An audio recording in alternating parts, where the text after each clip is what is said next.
বিকেলের আলো ধীরে ধীরে ম্লান হয়ে আসছে। সারাদিন রোদের নিচে দাঁড়িয়ে একটা বিল্ডিংয়ের দেয়াল তোলার কাজ করেছে কাবির। শরীরের হাড়গুলো আন্দোলন করে ক্লান্তির কথা বলছে।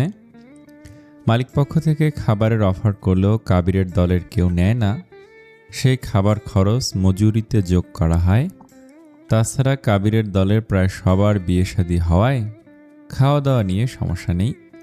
তাই মনে মনে কাবির ঠিক করেছিল বাসায় ফিরে গা ধুয়ে একটু রান্না সেরে ভাত খেয়ে টান টান হয়ে একটা আরামের ঘুম দেবে। যেমন ভাবা তেমন কাজ।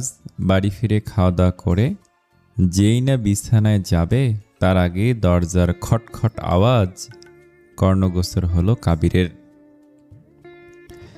শব্দটা কাবিরের টনক নড়ালো, তাই তস্ত্র পায়ে দরজার দিকে এগিয়ে গিয়ে খুলতেই থমকে দাঁড়ালো কাবির।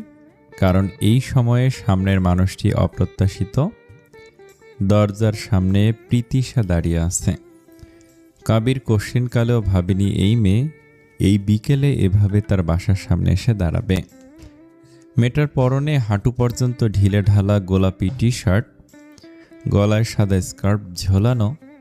আসলে বাচ্চা মেয়ে একটা, কিন্তু চেহারাটা কেমন শুকনো শুকনো লাগছে। কাবিরের স্থির তাকিয়ে থাকা দেখে প্রীতিশা ভুরু উঁচিয়ে বলল, এখানে দাঁড় করে রাখবে নাকি সারাদিন? ভেতরে তো আসতে বলো। কাবির হকচকিয়ে সরে দাঁড়ালো, বলল, হুম আসো, ভেতরে আসো। প্রীতিশা ভেতরে ঢুকে হাতের দুটো বই বিছানায় রাখলো ব্যস্ত ভঙ্গিতে। তারপর ধপ করেও নিজেও বসলো সেথায়। এরপর জোরে একটা নিঃশ্বাস ফেলল। বুকের ভেতর জমে থাকা অস্থিরতার ভারটা একটু হালকা হলো বোধহয়। কাবির ভুরু উঁচিয়ে তাকালো। কাহিনী কি? হুট করে আমার বাসায় আইলা যে, কি হয়েছে? প্রীতিশা চোখ কুঁচকে খানিকটা রাগ দেখিয়ে বলল, কেন? তোমার বাসায় এসেছি বলে অসুবিধা হচ্ছে নাকি? হলে বলো, চলে যাই। এমন কথায় কাবির হুড়মুড় করে বলে উঠল, আরে বেডি, খ্যাপো কেন? আমার বাসায় তোমার চরণধুলি পড়ছে, এইটাই তো আমার জন্য কয় জন্মের সৌভাগ্য। আইসো, ধীরে সুস্থে বসো, আমার কোনো অসুবিধা নাই, উল্টা ভালো লাগতাছে। এই কথা বলে কাবির দুষ্টুমি করে হে হে ধরনের হাসি হাসল। তা দেখে প্রীতিশা সরু চোখে তাকালো। কাবির তখন অন্যদিকে তাকিয়ে মাথা চুলকালো অবুঝ বালকের ন্যায়। প্রীতিশা এবার নিজে থেকে বলতে শুরু করলো, হয়েছে কি জানো, বাড়িতে হুট করে আত্মীয় স্বজন এসেছে সকালে, মানে কাজিনরা আর কি। আজ রাত অবধি আড্ডা চলবে। সারাদিন ফুসরতি পেলাম না পড়ার। বাচ্চারা এসেছে, দৌড়াদৌড়ি করছে, হইচই করছে। মানে আজকে ভরা বাড়ি হয়ে গেছে, পড়ার মতো পরিবেশ নেই। কাউকে বলতেও পারছি না নীরব থাকতে। এক কাজিনকে দায়িত্ব দিয়ে এসেছি, সে সামলাবে বাকিদের। ভাবছিলাম আমার বান্ধবী ইশরাতের বাসায় যাব, কিন্তু ফোনে পাচ্ছি না ওকে। তারপর মনে হলো তোমার বাসা তো আরও কাছে, আর এখানে ডিস্টার্ব করার কেউ নেই, তো স্কুটি নিয়ে একটানে চলে এলাম। কাবির ধীরে মাথা নাড়ল, ভালো করেছ। তারপর চোখ গেল প্রীতিশার এলোমেলো চুলের দিকে, তাই প্রীতিশাকে হেসে বলল, আগে মাথা আঁচড়াও, পাগল্লি পাগল্লি লাগতেছে তোমারে। এই বলে ড্রয়ার খুলে একটা চিরুনি এগিয়ে দিল প্রীতিশার দিকে। প্রীতিশা দ্বিমত না করে, আয়না না খুঁজে, মোবাইলের কালো স্ক্রিনে নিজের ছায়া দেখে মাঝখানে সিথি করে চুল আঁচড়ালো। তাড়াহুড়োয় বাঁধা এলোমেলো চুলগুলো গুছিয়ে খোপা করল। তারপর চারপাশে তাকে বলল, আচ্ছা কোথায় পড়া যায় বলো তো? মানে বসবো কোথায়? কাবির ছোট্ট ঘরটার আশেপাশে তাকালো। 2 রুমের ঘর তার। কাবিরের রুমে একটা খাট, এক পাশে ড্রয়ার, ওয়ার্ড্রপ। প্রয়োজনীয় ফার্নিচার ছাড়া শৌখিন কোনো কিছু নেই। টিনের কোনায় পাটি গুটিয়ে রাখা, এক কথায় সাদামাটা একটা ঘর। তবে প্রীতিশার ভালো লাগলো। প্রীতিশা টেবিল জাতীয় কিছু না পেয়ে বিছানা দেখিয়ে বলল, আচ্ছা কাবির, বিছানাতে পড়ি তাহলে? কাবির ঠোঁট কামড়ে ভাবুক স্বরে বলল, সমস্যা না হলে পড়ো, কিন্তু বেশিক্ষণ পড়তে পারবা না বিছানায়, ঝুইকা পড়তে পড়তে ঘাড় ব্যথা করবে। প্রীতিশা মাথা নাড়িয়ে বলল, তাও ঠিক। প্রীতিশা হতাশ হয়ে বিছানায় বসলো ওভাবেই। তারপর প্রিন্সিপাল অফ ম্যানেজমেন্ট বইটা হাতে নিয়ে পড়াগুলো দেখে আরও হতাশ হলো সে। উফ কাবির, আমি এই সাবজেক্ট কিছু পারি না, কালকেও পরীক্ষা অথচ পড়াই হচ্ছে না, কি যে হবে আমার। প্রীতিশা ভয়ার্ত গলায় ঠোঁট উল্টে বলল কথাগুলো, আতঙ্কিত হয়ে দাঁত দিয়ে নখ কামড়ে কামড়ে তুলছে। তার বড্ড চিন্তা হচ্ছে কালকের পরীক্ষাটা নিয়ে। ফেল হয়ে যাওয়ার মতো অবস্থা, সারা দিনে কিচ্ছুটি পড়া হয়নি। এখন বিকেল 4টে, তবে প্রীতিশা অন্তত আর যাই হোক ফেল করতে চায় না। শুধু নিজের জন্য নয়, তার ভাইয়ার সম্মানের প্রশ্ন জড়িয়ে আছে এতে। ভাবতে ভাবতে সে অসহায় চোখে তাকালো কাবিরের দিকে। কাবির বুঝল সব। মেয়েটার এই অস্থিরতা, পড়াশোনার চাপ কিছুই তার চোখ এড়ালো না। তাই একটু ভেবে বলল, আচ্ছা চিন্তা করো না, এক কাজ করো, তুমি আমার বারান্দায় পড়তে বসো, বাতাস আইতাছে দেখো, সুন্দর আবহাওয়া আছে আজকে, পরে মন বসবো, আসো। প্রীতিশা তাই করল। বইপত্র গুছিয়ে নিয়ে বারান্দায় চলে গেল কাবিরের পথ অনুসরণ করে। বারান্দাটা খোলা, গ্রিল নেই কোনো, সামান্য ধুলো পড়ে আছে মেঝেতে। মনে হলো অনেক দিন কেউ এখানে আসে না। কাবির ঝাড়ু দিয়ে এক পাশের ধুলো পরিষ্কার করে একটা ম্যাট্রেস পেতে দিল, আর পড়ার টেবিলের প্রক্সি হিসেবে দিল একটি ছোট টেবিল, যেটাতে কাবির নিচে বসে খাবার খায়। একটা প্লেট আর গ্লাস রাখার মতো জায়গা রয়েছে এতে। সেখানে অনায়াসে প্রীতিশার একটা বই এঁটে যাবে। প্রীতিশা বই টেবিলে রেখে একটা দীর্ঘশ্বাস নিয়ে বসে। কাবিরের কথায় স্বস্তি পেয়ে মনে হলো দুশ্চিন্তার গুমটটা একটু হলেও হালকা হয়েছে। তাই আত্মবিশ্বাসের সাথে বই খুলে পড়া শুরু করে সে। পড়তে পড়তে মাঝে সে বলল, শোনো কাবির, এগুলো তো রিটেন পড়া, শুধু মুখস্থ করব। একটা করে অধ্যায় শেষ করে আমি নিজেই পড়া দেব তোমায়, তুমি শুধু একটু শুনবে ভালো করে, ওকে? কাবিরের এমনিতেও বাড়িতে এখন কোনো কাজ নেই, তাই প্রীতিশাকে সময় দিয়েই যায়। এই ভেবে সম্মতি জানিয়ে মাথা নাড়ালো কাবির। বাধ্য বাচ্চার ন্যায় বলল, আচ্ছা পড়া দিও, শেষ হইলে আমি শুনব নে। এরপর কাবির একটু দূরে ম্যাট্রেসের শেষ প্রান্তে আধশোয়া হয়ে বসে যায় দেয়াল ঘেঁষে। খানিকটা সময় পেরোলো, একভাবে না থাকতে পেরে একটু কাত হয়। শোয়ার ভঙ্গিতে এক হাত ভাঁজ করে মাথাটা হাতের তালুতে রেখে প্রীতিশার পড়া দেখছিল সে। প্রীতিশা পড়া শেষ হলে হাত নাড়িয়ে নাড়িয়ে ক্রমাগত পড়া দিয়ে যাচ্ছিল তাকে, কখনো ব্যাখ্যা, কখনো সংক্ষিপ্ত বাক্য। প্রীতিশার সকল ধ্যান জ্ঞান এখন শুধুমাত্র পড়াশোনায় নিবিষ্ট। এদিকে কাবির স্থির চোখে তাকিয়ে আছে গোল গোল মেয়েটার দিকে। তবে পড়া শুনছে নাকি প্রীতিশাকে দেখছে তা বোঝা গেল না, কিন্তু ওকে দেখে খুবই মনোযোগী শ্রোতা লাগছে, যেন খুব গুরুত্বপূর্ণ কাজ এটা। প্রীতিশার মুখ নিঃসৃত বাক্যগুলো শোনা। হঠাৎ করে অনুভব করলো বুকের বা পাশটা চিনচিন করছে কেমন যেন। কাবির চেষ্টা করলো না ব্যথাটাকে প্রশমিত করার। হোক না এমন ব্যথা। একটা সুখানুভূতির আবেশে চোখ দুটো মিনিট খানিকের মতো বুঝে আবার তৈরি হলো প্রীতিশার দিকে মনোযোগ দিতে। সন্ধ্যা ঠিক 7টা। আকাশের গায়ে ম্লান কমলা রঙের শেষ আঁচড়। সারাদিনের হাসিমাখা মুখ থাকলেও ক্লান্তি নেমে এসেছে চারদিকে। ট্যুরের শেষ বিকেলটা কারো মনেই শেষ হতে চাইছিল না। বন্ধুদের সঙ্গে হাসি ঠাট্টা, নির্ভার আড্ডা, ছোট ছোট দুষ্টুমি সব মিলিয়ে দিনটা ছিল রোদেলা স্মৃতির মতো উজ্জ্বল। কারার মনও ছিল প্রশান্ত। প্রায় 1 ঘন্টার মতো প্রিশান স্যারের সাথে কথা হয়েছে সেই পাথরে বসে, যদিও পরিবার পরিজন নিয়েই কথা হয়েছে।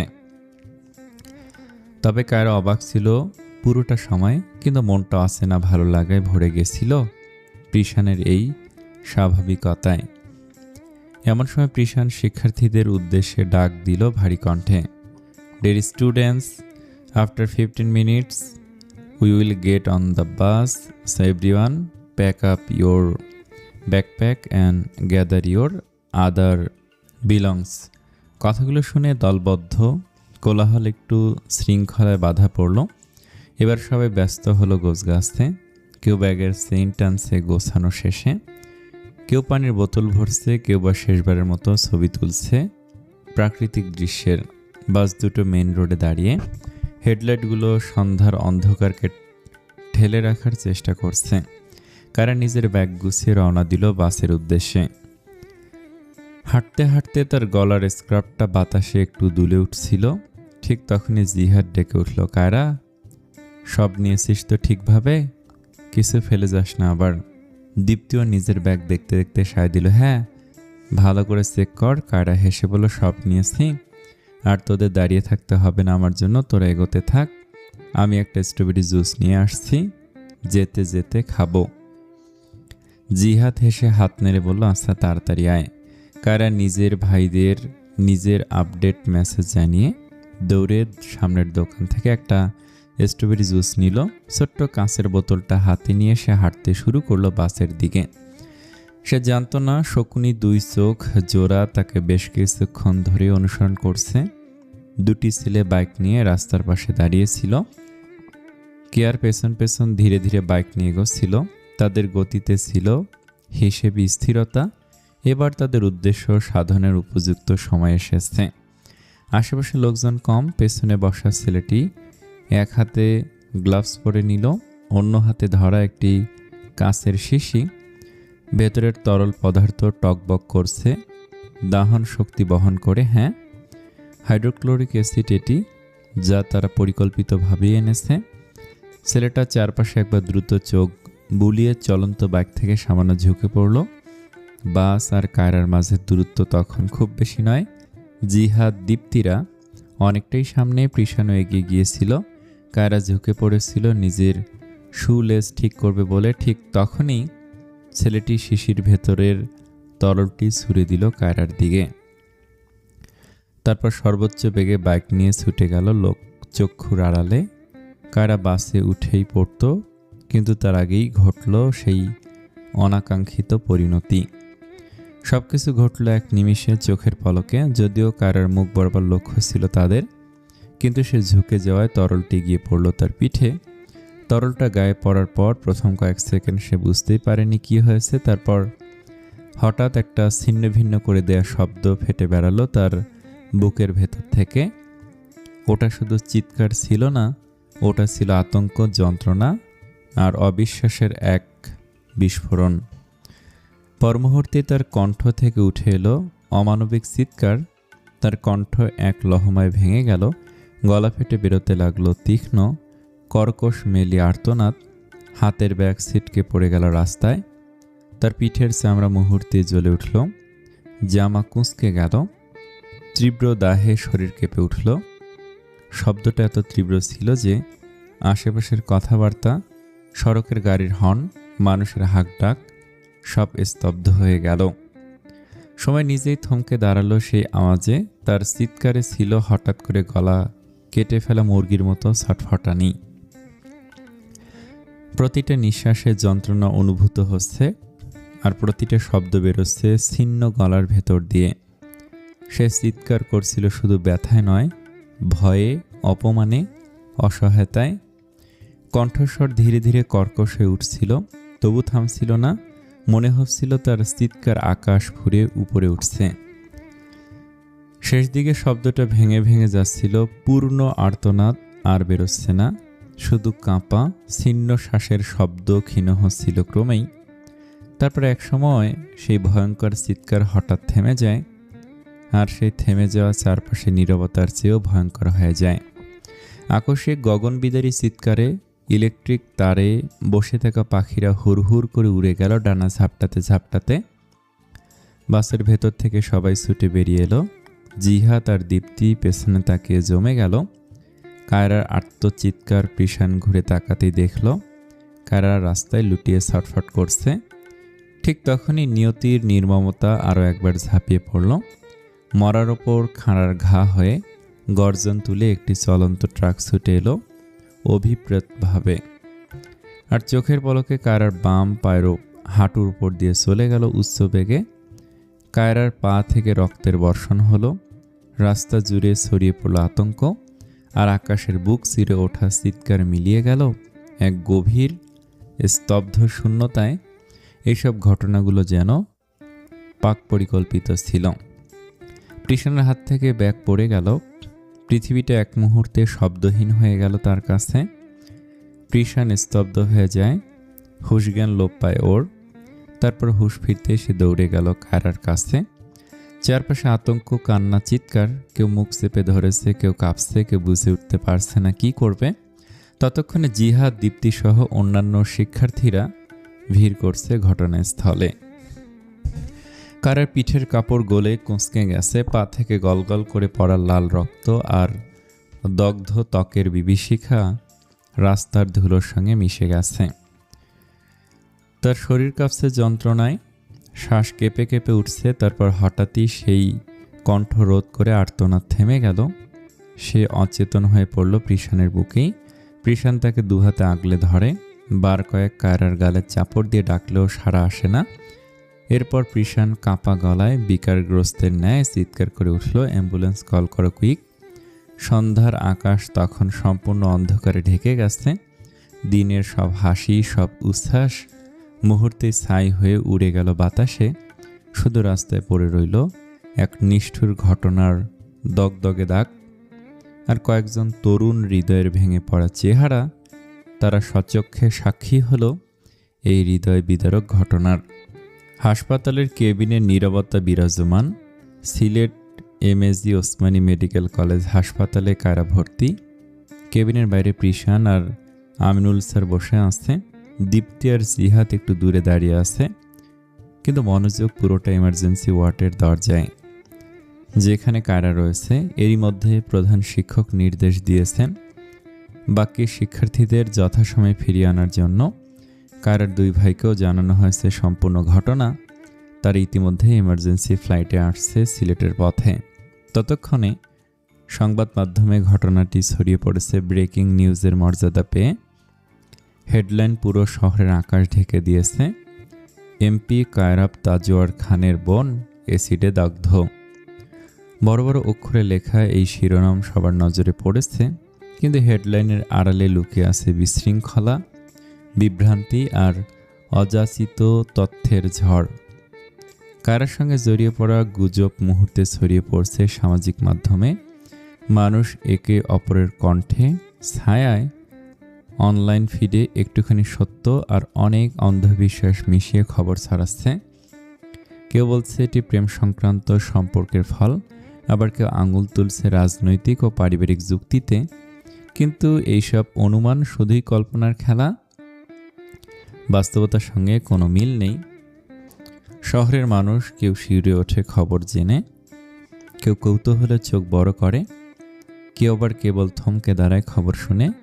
যদিও এমন ঘটনা অহরহ ঘটে দেশে, এমপির বোন হওয়ায় আজকের ঘটনার রেওয়াজটা একটু বেশি হচ্ছে।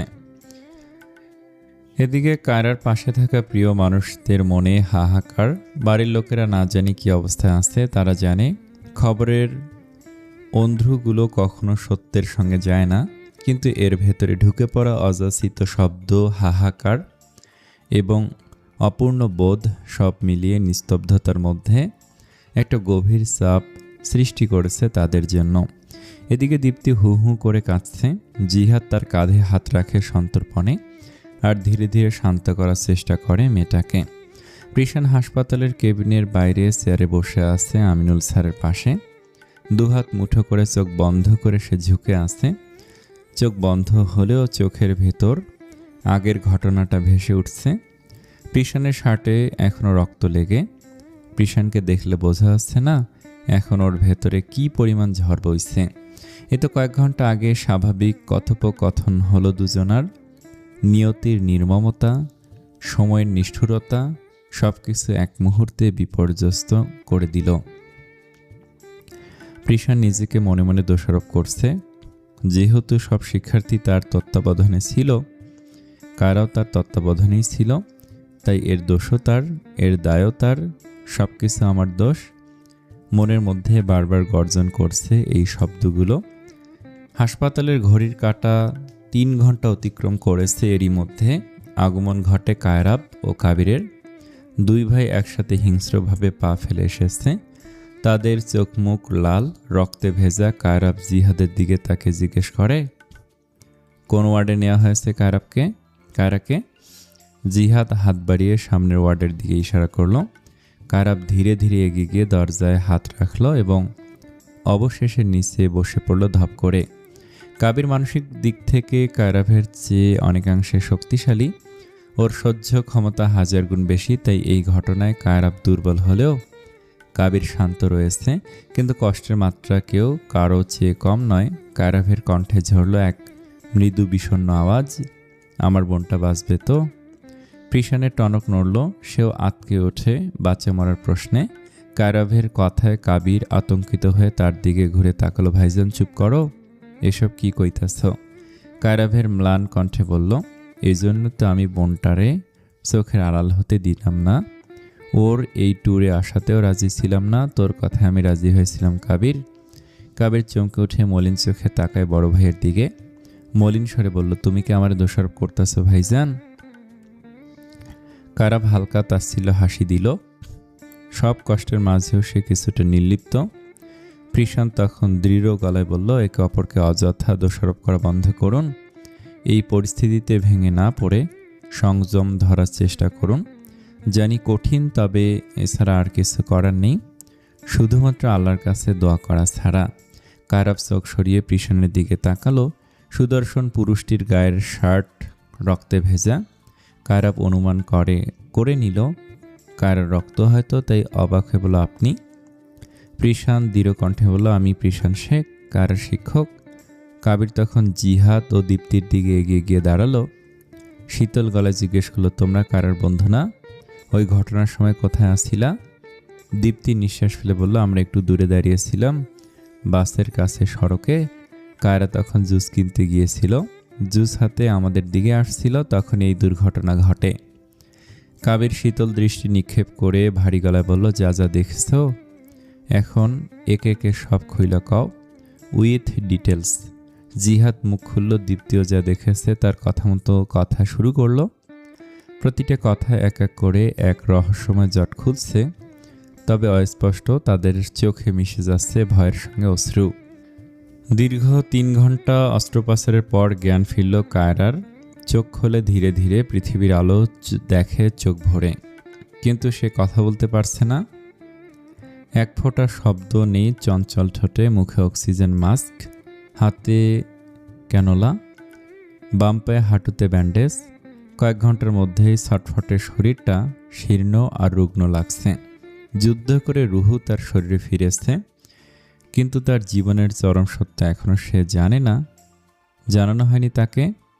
কায়রার হাঁটুর নিচ থেকে পা কর্তন করা হয়েছে। ভাইদের সম্মতি নিয়েই প্রথমে ডাক্তারদের মুখে কায়রার পায়ের ব্যাপারে শুনে দুজনে স্তব্ধ হয়েছিল।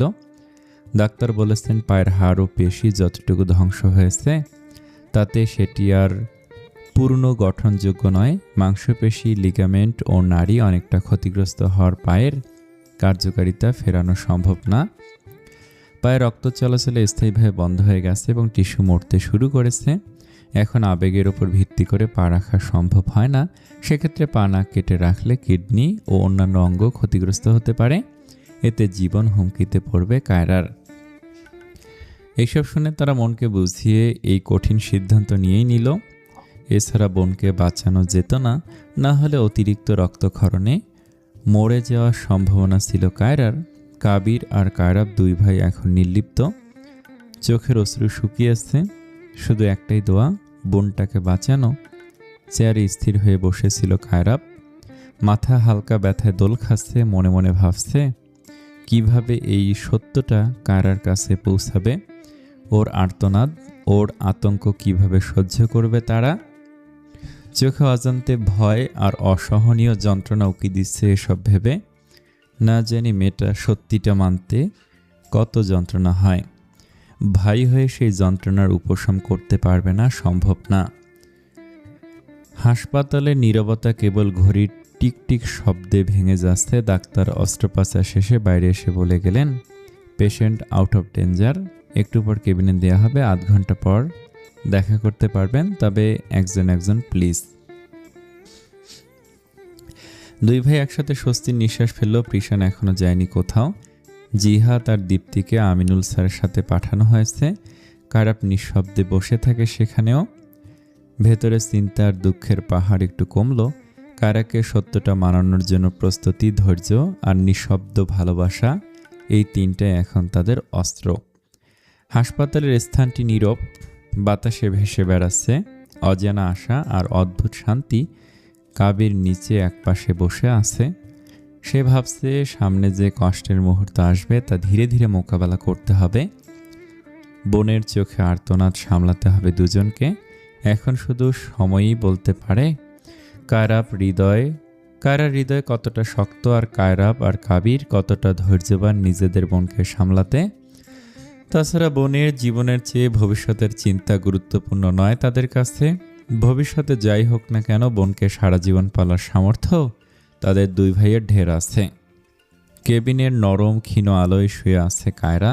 কয়েক ঘন্টা আগে জ্ঞান ফিরেছে তার, তবু শরীরটা ক্লান্ত, অবশ লাগছে। এই কয়েক ঘন্টার মধ্যেই শরীরটা নুয়ে পড়েছে কেমন। স্বাভাবিক অবস্থান বুঝতে, চোখ খুলে চারপাশ চিনতে তার সময় লাগে। শান্ত কেবিনটায় স্যালাইনের ফোঁটা ফোঁটা শব্দ শোনা যাচ্ছে, আর বাতাসে ঔষধের ঘ্রাণ মিশে আছে। এই সময় দরজা ঠেলে ভেতরে ঢোকে কাবির আর কায়রাব। দুজন একই সাথে ডক্টরের অনুমতি নিয়ে এসেছে। বোনকে একা সামলানোর সাহস কারণেই একজনের চোখে জল এলে অন্যজন ভেঙে পড়বে, তাই দুজনেই পাশাপাশি এসে শক্ত হয়ে থাকার অভিনয়ে নেমেছে। বেডের কাছে এসে দাঁড়াতেই বুকের ভেতর মোচড় দিয়ে ওঠে। তাদের জীর্ণ শীর্ণ নিস্তেজ মুখে শুয়ে আছে তাদের হাসি খুশি চঞ্চল বোনটা। তবু বুকের ভেতর নিজেদের সমস্ত কষ্ট সামলে এগিয়ে যায় তারা। কাবির বেডের কোণে বোনের মাথার কাছে বসে পড়ে। কায়রাব চেয়ার টেনে নেয় বিছানার একদম কাছে। দুজনেরই চোখ নিবদ্ধ কায়রার ওপর। কথাগুলো গলায় এসে থেমে গেছে এই মুহূর্তে।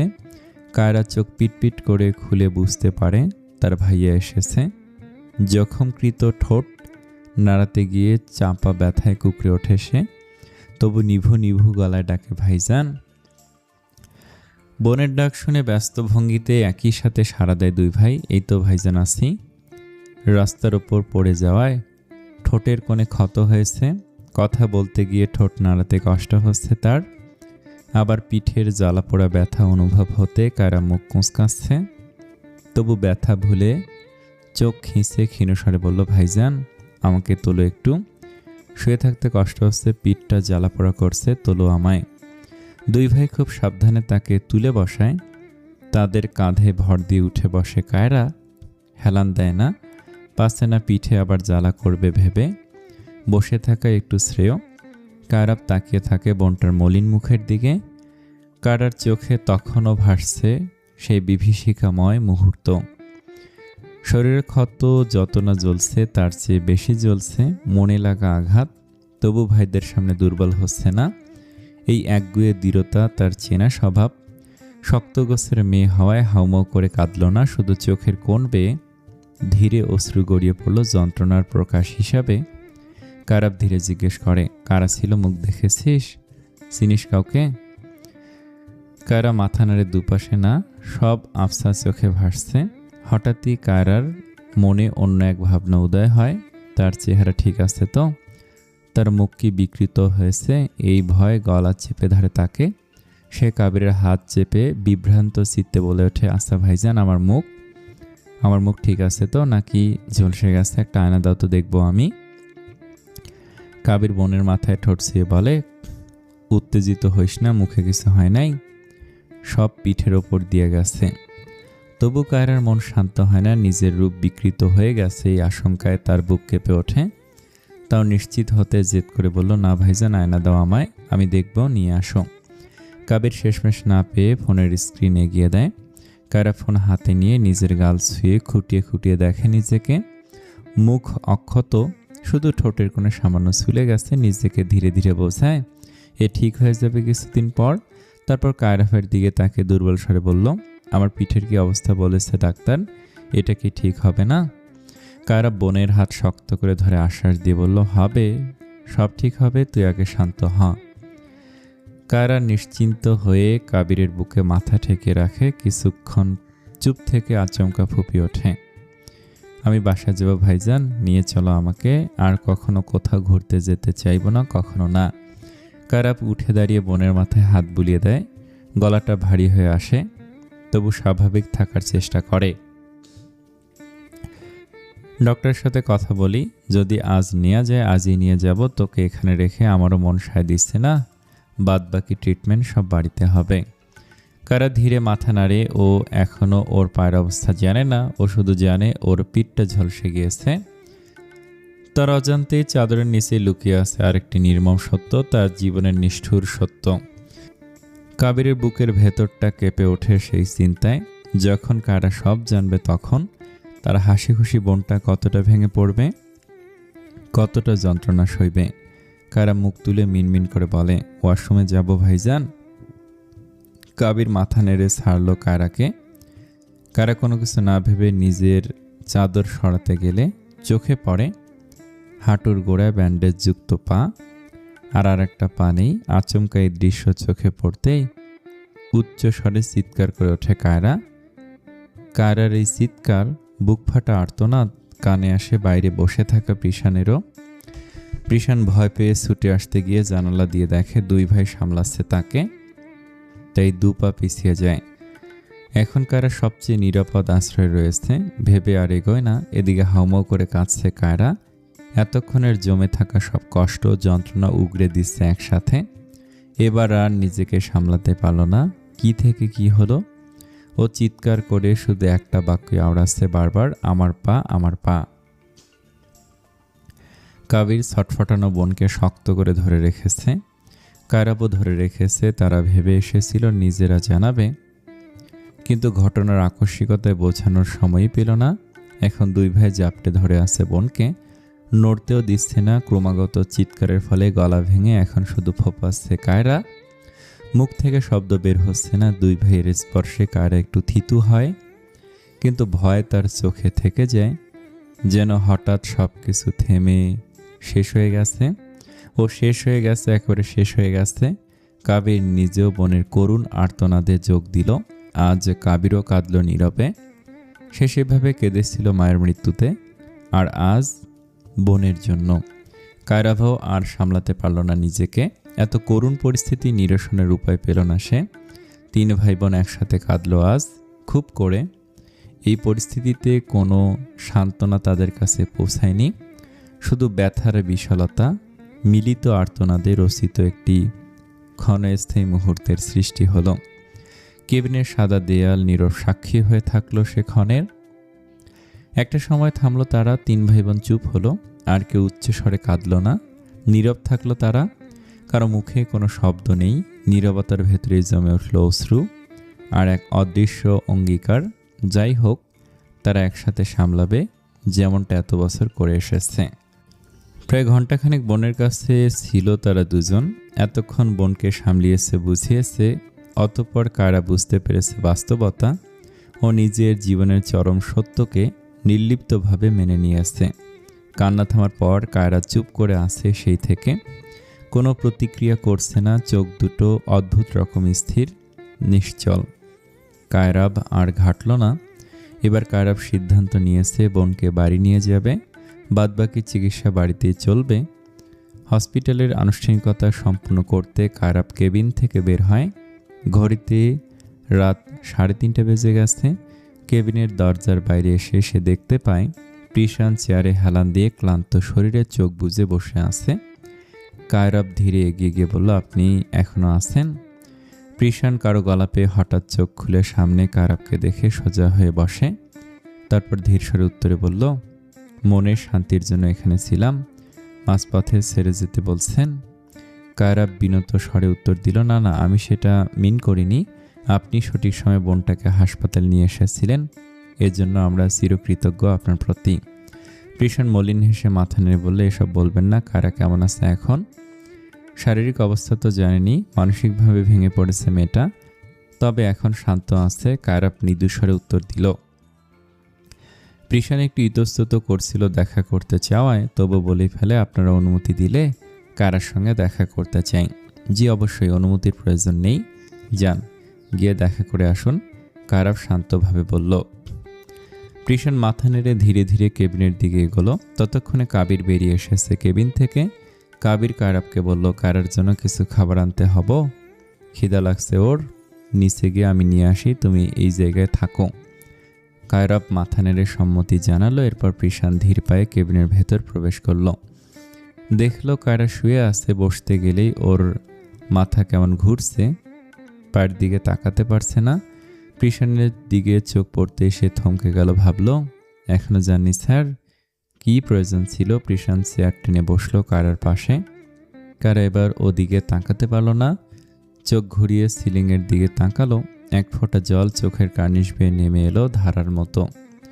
নীরবতা ভর করলো কেবিনে। প্রিশান নিজেও বুঝলো না কি বলবে। কিছুক্ষণ এভাবেই নীরবে কাটল। প্রথমে নীরবতা ভেঙে প্রিশানি বলল, তুমি সত্যি খুব স্ট্রং মেয়ে কায়রা, এমন পরিস্থিতিতেও শান্ত আছো। হুট করে বলা কথায় নিজের ভরকালো প্রিশান। এ কি বলল সে? আবার মনে করিয়ে দিল। মনে হলো এই কথার পুনরাবৃত্তি ওর হৃদয়কে আরো ভেঙে দিল। কায়রা ধীরে উঠে বসতে চাইল। প্রিশান বলল, শুয়ে থাকো। উঠছো কেন? কায়রা ঠান্ডা গলায় মলিন হেসে বলল, একদিন মজা করে আপনাকে বলেছিলাম না খুঁতের কথা। কি আশ্চর্য, আল্লাহ সত্যি কবুল করে নিয়েছে। প্রিশান থমকে গেল। কায়রার কথায় ওর বুক কাঁপল, তবে সেটা প্রকাশ করল না। আনমনে বলে ফেলল, ভালো করে মনে করে দেখো, সেদিন খুদ বানানোর কথা আমি বলেছিলাম, আর তুমি সেটাকে এমন নির্মম পরিণতিতে রূপ দিলে। আমাকে পাওয়ার চক্রান্তে তুমি আমাকেই নিজেই অপরাধী বানিয়ে ফেললে। নিজের সাথে সাথে আমার অস্তিত্বেও গেঁথে দিলে অমোচনীয় দাগ, যার দায় আজীবন বহন করা ছাড়া আমার আর কোনো উপায় রইল না। এই কথার মর্মার্থ কায়রার মস্তিষ্ক ধরতে পারল না, তাই জিজ্ঞেস করলো, মানে? প্রিশান অল্প হেসে বলল, বাদ দাও, একটা কথা বলো, তোমার কি মনে হচ্ছে না এসব কিছুর জন্য আমি দায়ী? কায়রা আতকে উঠে বলল, এসব কি বলছেন স্যার? আপনি কেন দায়ী হবেন? এগুলো আমার দুর্ভাগ্য। প্রিশান তাচ্ছিল হাসি হেসে বলল, যদি খুব ভুল না হই পরোক্ষভাবে আমিও দায়ী কায়রা। ওই ঘটনার সময় তুমি লক্ষ্য করনি, অবশ্য সেই পরিস্থিতিও ছিল না স্বাভাবিক, কিন্তু আমি বাইকের ছেলে দুটোকে দেখেছিলাম। ওদের একজনকে আমি জিসানের সাথে দেখেছি কলেজে। I suspect he was behind this. সেদিন জনসম্মুখে আমার দেয়া মার ও সহ্য করতে পারেনি। ওর চোখে ভয়ানক ক্ষোভ ছিল। And also he had bad eyes on you. জানি না কতটা সঠিক ধারণা, তবে এসব কিছু তোমার ভাইরা ফিরলে আমি জানাবো। কায়রা বিস্মিত হয়ে তাকালো। মলিন গলায় অস্ফুটে ঠোঁট নেড়ে বলল, জিসান, ও এমন নয়, করতেই পারে না, আমি চিনি ওকে। ওই সামান্য ঘটনার জন্য আমার এত বড় ক্ষতি করতে চাইবে? প্রিশান তাচ্ছিল হেসে বলল, মানুষ চেনার ক্ষমতা কি তোমার কখনই হবে না? রাগ খুব খারাপ জিনিস, আর এখনকার ছেলেপেলেদের কথা তো বাদই। আমি বলেছিলাম তোমাকে ও ভালো ছেলে নয়। He is addicted to drugs. ওর কাছে এসব কাজ আহামরি কিছু না, আর না জানি কি কি অনৈতিক কাজে জড়িত। কায়রা আরেক দফা থমকালো, বিস্মিত হয়ে বলল, আপনি কিভাবে জানলেন যে ও ড্রাগ নেয়? আমরা ওর ব্যাপারে এমন কিছু শুনিনি কখনো। প্রিশান বলল, ভালো করে খেয়াল করনি তাই? ওর হাতের কবজিতে খেয়াল করলে দেখতে পেতে সূঁচ ফোটানোর চিহ্ন, মাঝে মাঝে টেপ লাগানো থাকতো। ক্লাসে বেশ কয়েকবার খেয়াল করেছিলাম আমি। এসব শুনে কায়রা অসহায়ের মতো মাথায় হাত রাখলো। ওর দম বন্ধ হয়ে আসছে, এলোমেলো শ্বাস ফেলল। কায়রা ভেবেছিল ওই ঝগড়াঝাটির ঘটনার পর দেখা হলে জিসানের সাথে কথা বলে ঠিক করে নেবে সব। কিন্তু যদি প্রিশানের কথা সত্য প্রমাণিত হয়, তাহলে বন্ধুর মতো সম্পর্কটা নোংরা হয়ে যাবে। এরপর হয়তো আর কোনোদিন কাউকে বিশ্বাস করতে পারবে না সে। সম্ভবই নয়। পরদিন সকাল রাতটা কোনো রকমে পাড়ি দিয়েছে সবাই, তবে নির্ঘুম। কাবির কেবিনের দরজা খুলে প্রবেশ করলো খাবার নিয়ে, সঙ্গে আসলো কায়রাভো। কায়রা তখন বসে আছে বিছানায়। কাবির যাওয়ার আগে কায়রাকে স্বাভাবিক করতে অনেক কথাবার্তা বলেছে। তার যত্ন, কথাবার্তা, স্নেহ আর ধৈর্যের মিশ্রণে ধীরে ধীরে কায়রার হুঁশ ফিরতে শুরু করলো। প্রথমে নিজেকে অসমর্থ ফেলনা মনে করলো, এখন সে স্বাভাবিকভাবে কথা বলছে। কায়রার তো দোষ নেই এতে, তাহলে সে কেন গুমড়ে গুমড়ে কষ্ট পাবে? তাছাড়া ডাক্তারও বলেছে কৃত্রিম পায়ের সাহায্যে সে আবার হাঁটতে পারবে। আল্লাহর শুকরিয়া, সে প্রাণে বেঁচেছে, এটাই তো বড় কথা নয়। এমনিতেও কাবির আশ্বাস দিয়েছে এই ঘটনায় আসামিদের খুঁজে বের করে সর্বোচ্চ সাজা দেওয়া হবে, কাউকে ছাড়বে না তারা। এবার হতাশা আগের চেয়ে অনেক কম হয়েছে। মোটামুটি সে স্বাভাবিক আচরণ করছে এখন। তা মানসিকভাবে সেরে উঠতে তো সময় লাগবেই। কাবির হাতে একটি সিদ্ধ ডিম আর মিল্কশেক। বাকিরা রাতে কিছু খায়নি, কায়রা সেসব জানে না। এই সময় প্রিশান সহ কায়রাব, কাবির তিনজনে কেবিনে ছিল।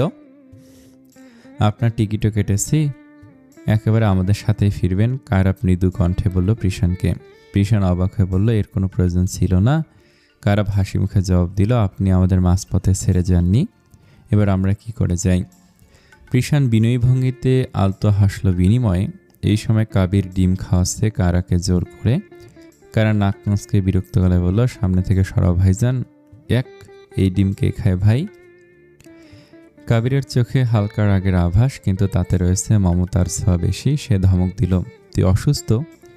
তাই চুপ রয়েছি, এই ডিম ভদ্রমতো না খাইলে আমার শক্ত হাতের থাবড়া খাইতে হবে, শিওর থাক। এখন চয়েস কর, কি খাবি, থাবড়া না ডিম? কায়রাব নরম হলো বোনের প্রতি, তাই উল্টো কাবিরকে ধমকে বলল, বকিস না, ধীরে সুস্থে বুঝিয়ে খাও ওকে। কায়রা মুখে কুঁচকে বিরক্ত গলায় কাবিরের দিকে তাকিয়ে বলল, দাও দাও, ডিমই খাচ্ছি, তোমার থাবড়া খেলে আমার আর হাসপাতাল ছেড়ে দেওয়া যাবে না। কায়রা ডিম খেয়ে নিল কুচকানো মুখে। কাবির মুখে হাসি ফুটল। কায়রাব বোনকে প্রশ্ন করলো, আর কিছু খাবি, নিয়ে আসবো? কায়রা মাথা নাড়ালো, তার ভালো লাগছে আর কিছু। দুই ভাইয়ের শুকনো মুখের দিকে তাকিয়ে সন্দেহজনক চোখে বলল, তোমরা খেয়েছ? এবার দুই ভাই চুপ। প্রিশান এসব দৃশ্য দেখছে, মনের ভেতর আলাদাই ভালো লাগা ঢেউ উঠল এদের ভাই বোনের এত সুন্দর বন্ডিং দেখে। নিঃসন্দেহে কায়রা ভাগ্যবান, এমন ভাইদের পেয়ে। কায়রা রাগান্বিত গলায় বলে, যাও খেয়ে আসো, নাকি সবাই আমার সাথে হাসপাতালে অ্যাডমিট হওয়ার প্ল্যান করেছ? একদিনেই না খাওয়া ছেড়ে চোখ মুখ বানিয়েছ কি এক একজন? এই চেহারা আমাকে সামলাবে কিভাবে? এরপর প্রিশানের দিকে ঘুরে তাকিয়ে সে একইভাবে বলল, আপনিও নিশ্চয়ই খাননি স্যার, যান খেয়ে আসুন সবাই। খাওয়া শেষ হলে ধীরে সুস্থে বাড়িতে যেতে চাই, জাস্ট এ হাসপাতালে আর থাকা যাচ্ছে না, দম বন্ধ লাগছে আমার। কাবির, কায়রাব আর প্রিশান উঠে কেবিন থেকে বেরিয়ে গেল। কোনো কথা হলো না কায়রার মুখের ওপর। যদিও গলা দিয়ে কারোরই কিছু নামবে না, তবুও চলা শক্তি পেতে পেটে কিছু দানা পানি পড়া দরকার। ফ্লাইট আকাশের বুক চিরে এগিয়ে চলছে নিজস্ব গন্তব্যের দিকে। জানালার বাইরে মেঘের দল তুলোর মতো ভেসে বেড়াচ্ছে। সামনের সিটে পাশাপাশি বসে আছে কায়রাব আর কায়রা, তাদের ঠিক পেছনের সারিতে প্রিশান আর কাবির। হঠাৎ কাবিরের ফোনটা কেঁপে উঠল রিংটনের আওয়াজে। স্ক্রিনে ভেসে উঠল দুটো লাভ ইমোজির মাঝে প্রীতির নাম। কাবির এসব অদ্ভুত কাজও করে আজকাল, প্রেমিকার নাম এভাবে সেভ করার মতো পাগলামি। ভাবনা সুরে কলটা রিসিভ করতে ওপাশ থেকে উৎকণ্ঠিত কণ্ঠে প্রশ্ন ভেসে এলো, আপুর কি অবস্থা এখন, কেমন আছে?